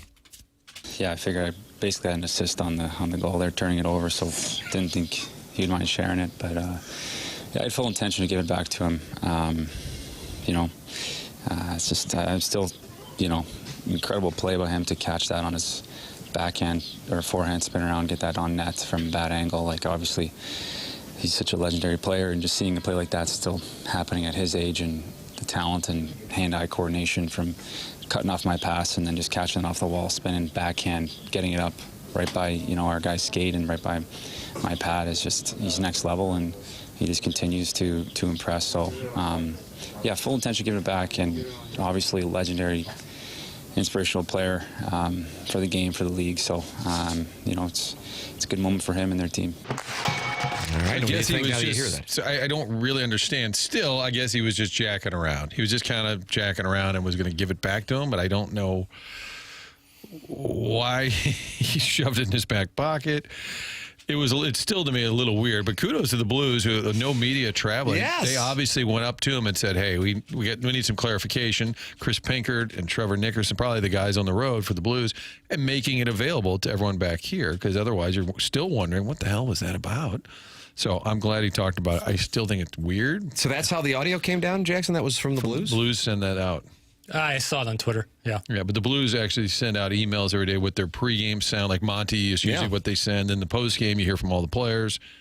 But on that one, it was during the pregame in Buffalo. So somebody with the Blues said, "Hey, we got to clarify this." Tip of the cap to the Blues, then. Get that out there. Because that was a story. It was on the front page of ESPN.com, front page of The Athletic. It was getting a lot of attention across North America. And he didn't speak following the game against the Capitals, which, by the way, is standard. The Blues usually bring out a couple of players in a situation like that game against Washington. That's where the captain speaks. And so Shen spoke, Parayko spoke, no Bennington. That was not a case of what can go on in college football where you hide players. Deion Sanders is talking about hiding players right now. That was the Blues being proactive. Tip of the cap on that. Although I will say I don't necessarily have clarity. It's still weird. Yeah. Ryan O'Reilly said he had former the captain. assist on the goal, so he wouldn't mind if I took it. I haven't heard this one. I'm looking. This is a Jackson Burkett creation. What do we have I found here? this. The Predators lost, and Ryan O'Reilly is very critical of his own game. All right. To a point, I have never heard this out of an athlete that's currently playing in my life, but found it quite interesting. Martin, before you play it, have you heard this? I have not. All right, here we go. Former Blues captain here. Disappointing. Yeah, it's just disappointing. Ryan, what's the most frustrating part about, you guys come out hot and then you kind of just let it go? Yeah, actually a chance to take full control of the game. We didn't. Let them come back in. They pushed back, and it didn't happen.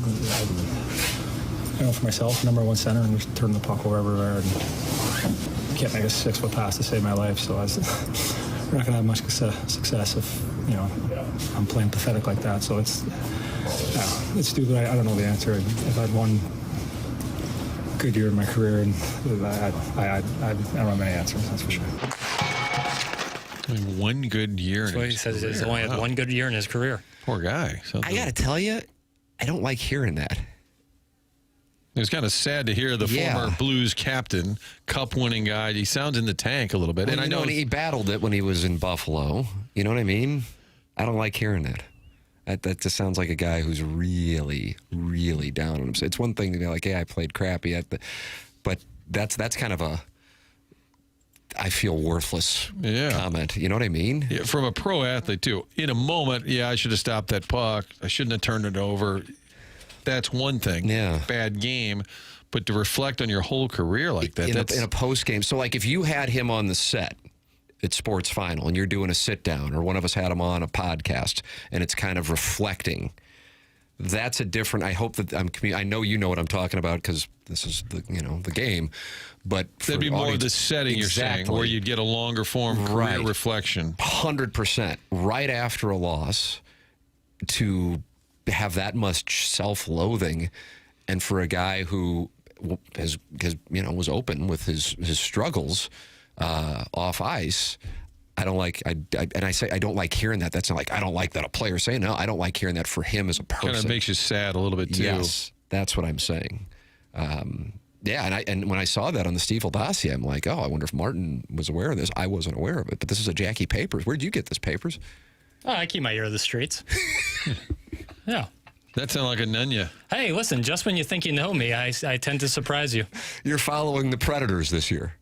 Nashville Predator. I did just see. Well, the new Predator movie just came out. Predator Badlands. Movie Boy has the Movie Boy promo just got weaved in. What do we got? All right, fine. What's on Movie Boy this weekend? When does it drop? Begonia and House of Dynamite. That drops Saturday. Okay. Saturday. But that new Predator movie is badass. How about that? Would recommend. There it is, an official recommendation from Movie Boy. Never got an answer, though, as to whether or not you follow the Nashville Predators. My hate their sweaters. My read is no by when I said you follow the Predators, and then you said Nashville. And at that moment... I want a clarifying question. My dad taught me, when you're young in your career, always ask clarifying questions. All right, so if Jamie Rivers weren't here, and I know, number one, you two would be, moving the furniture around? Yeah, I'd have him. He'd be feeling me. And I would say, boy, what do you think about the Leafs? Do you follow the Leafs? And if he went, oh, Toronto? I mean, he would just be asking a clarifying question. I would commend him for that. Because it's fall time, and with the winds, the leaves have been falling. So many, that's why. yeah. There could be, it's always good to make sure we're all on the same page. Okay. All right. Fair enough. I'm short in the market, for the record, but I enjoyed the fact that you had it for us, because I didn't know that he was in that mindset. Predators have played one more game than the Blues, and they have 2 more points, so they are struggling in Nashville. And Minnesota's been bad, too. Yeah, that was a team with high expectations. And the Blackhawks a little better than expected. But you got to get, if you're going to get back into the mix here, and it's still a long way to go. 4-game homestands, the time to do it, boys. Yes, let's pick up some points here. Let's get out of the potential 8 points. Jackson, I need 6 points. I really need a little mini burst here. All right. I think now's the time. Now is the time. Fall time is here. And that's the time for wins. Wow. Or at least points, Those who win in November will be remembered. Yes. Gary Pinkel. Amen. All right, we got the Design Air Heating and Under Cooling. the zoo, okay? We got a thing called the zoo, and nobody knew what he was talking about. But for about 3 years, he just kept saying, well, when they're coming to the zoo, okay, it's going to be loud, because the kids call it the zoo. And I'm like, nobody calls it that. But it finally stuck. It is on the side of the building Yes. now. Yeah, despite never being used still. And it's on the wrong side, too. It's on the opposite side of the student section. It is on the opposite side of the student section. That's correct. That's a nice impression. Your boy Pelican had a big, he was more pliers, I think. Players. And Mo Drummond and Pelican would sit around and say, my players, okay? Talk about my players. Build a program. Players. Design Area. Those who win in November will be remembered with the Design Air Heating and Cooling email today as well. That's coming up next on TMA.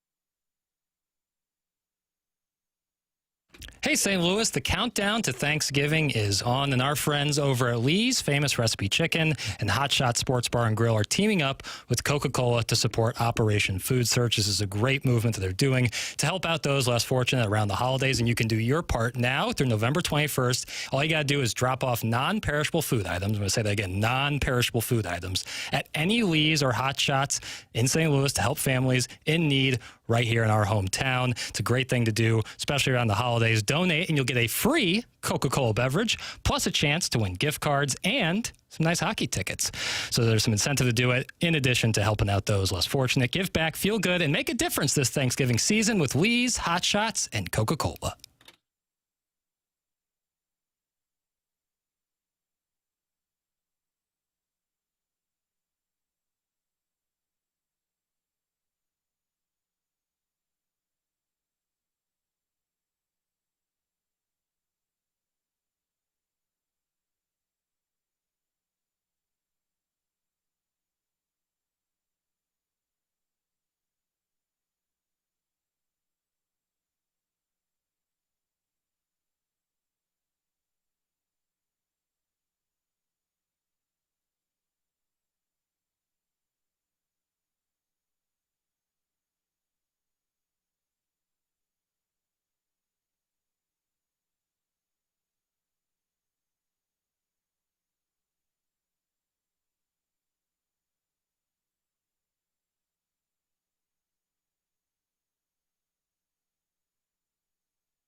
Hey, it is Jackson with the Sports Center update brought to you by Saliga Heating and Cooling. Blues off today. Back in action tomorrow against the Kraken. Pre-game at 5 p.m. Puck drop at 6 p.m.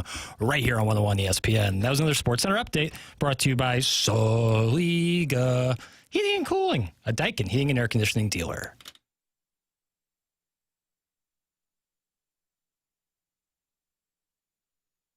Well, Martin, Doug's son is getting married tomorrow, and there's only one way to get the house ready, and that's with Collier and Thompson. Here is Doug Vaughn. Have you lived in the same home for 10, 15 years or more and never really done a complete home remodel? If it's time for an interior home remodeling job, don't make the mistake many others have made. Let Collier and Thompson do it the right way the first time. You'll have a new kitchen, bathroom, man cave, or any other type of remodel that will last you a lifetime. They can refinish the basement. They can knock out a wall on that lower level to open up the house. They can do it all, and they've been doing it since the 1950s. It's hard to know who you can trust to be in your home, who's going to be there to back up the work. Collier and Thompson stands behind every job that they do, and during the process, they are always available for you. You want to make some last-minute changes, they're right there to get it done. The Collier and Thompson team cares about the work they produce. For them, it's more than just a job. They take great pride in the work that they produce. Their technicians have been around. They have a combined 165 years of experience with all of their people. Collier and Thompson on Manchester and Baldwin, next to Uncle Bill's Pancake House. Come home to quality online at CollierandThompson.com. Time for the Design Air Heating and Cooling Email of the Day. Oh, morning, boy horse. Good to hear Chuck back in my ear hole. Couldn't listen to him on that, I'm going to have to edit on the fly here, other station that he used to be on, but great to hear from you, Chuckles. That's from the 8:30 Recreator. Good morning. Body odor. I've tried everything. I guess my poor hygiene habits come back to haunt me.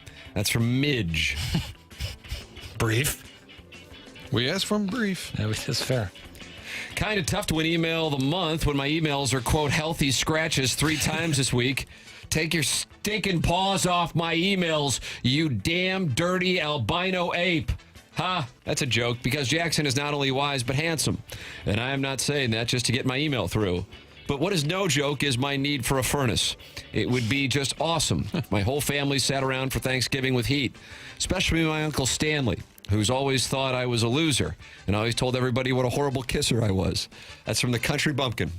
There's a lot going on there. Yeah. Okay, albino ape, that's Jackson? Yeah. Okay. It's fair. Sure, fellas. It is about time that I tried a cigar and starting growing some impressive facial hair. No better time to start dominating parties in the park. My Mini Cooper and Wet Jumper aren't going to do it on their own, he says with the same confidence as Harrison's brother Master betting the house, which turned out to be $20 in discretionary income wagered on both sides of the Blues game. Fast forward a couple years, and that slop shower is the same millennial safe space where he hides from field goal attempts. That's from Shooter McGavin, the vice president of the Pine Lawn Board of Tourism, where TripAdvisor lists a chop suey place, a cemetery, and then another cemetery as places to visit. Ooh. How do you like that? Martin, there's somebody in the Michelob Ultra YouTube chat with the name Visit Pine Lawn, and I believe that led to a conversation on the Pine Lawn Tourism Department, which is what Shooter McGavin is. People are in that office? Not enough. Amen. Good morning. I slept with a man at the Denver airport. My flight from Old Appleton came in late, and I missed my connection to St. Louis. An airport? You're getting close to kink shaming, just to let you know. I guess. With 7 long hours to kill, I wandered the terminal like a sad, delayed ghost. I stopped to use the restroom where around gate B47, there was an unusual amount of pubic hair on the urinal, and that jump-started my neurons like jumper cables on a wet car battery. Inspiration struck, or maybe it was dehydration. I found one small sliver of bench left. It was padded, but emotionally distant. The man occupying most of it was bearded, round, and radiated the energy of a retired Spanish leg plumber. I lay down beside him. We were two strangers in the night, breathing the recycled air of dreams and missed flights. I awoke to his beard gently tickling the back of my neck. At first, I froze, but then the scent of mustard and hot dog water from his mustache enveloped me in a kind of primal comfort. I surrendered. We spent the night locked in a wordless embrace, like two feral bears wrestling for dominance, but without the mud and the clothing. Anyways, I made my flight, guys. That's from Al Formicola. Aren't you pissed you miss email today every day, Martin? Not really. I mean, I appreciate the great work that's being done, but I feel you guys are better suited to handle it because you're more veterans of the show. That's correct. There you go. You're still new here. Al Formicola, who writes for Sports Illustrated. Correct. Right. Does a lot of Gabe aggregating. Morning, fellas. What a treat to have the White Rascal back in studio. I really enjoyed the comprehensive breakdown of Michael Jordan's antitrust lawsuit against NASCAR. You can tell Chuckles really knows his stuff and doesn't only have a tenuous grasp of that situation. Don't worry, Chuck. I'm sure NASCAR fans can't tell you're faking it. In their straw-filled heads, you must be perceived as Bob Costas. Marlow knows, enjoys NASCAR. Yeah, and Lydia Moss Bradley was a great mother. That's from the Shrewsbury Butter Squirrel. And finally, where's Doug? Well, Martin or Charlie or whoever bothered to stick around this Shishawala email competition, the Blues picked up 2 points on the strength of Joel Hofer's pillow stacking with Jordan Kyrou in the press box as a healthy scratch. And what's the media in this town talking about?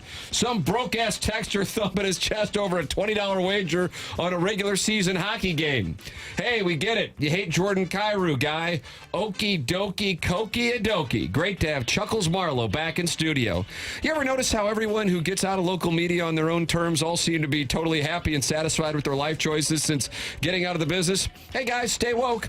You had to be paying close attention, but at one point yesterday, Doug asked if Kate Upton was the one married to Justin Verlander, to which Libby Jack replied, I've seen something there. And then Tim asked, what's that mean? To which Libby replied, well, I don't want to say, before Tim quickly pivoted back to the Cat Daddy video to let Libby off the hook, who promptly resumed fantasizing about Matt Zollers showing out against Texas A&M, only for his dream to be interrupted by a text from the 618 reminding him that at this point Mizzou's signature win came against Kansas, and it totally killed his Zollers boner.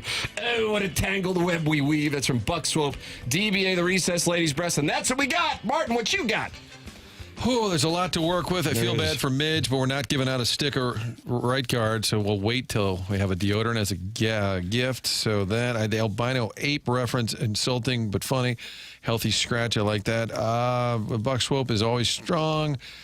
I'm going to go the country bumpkin. Just sit around the furnace. I don't know. Give me Shooter McGavin. Shooter McGavin. I'm going with Buck Swope, and I guess that means Buck Swope is one.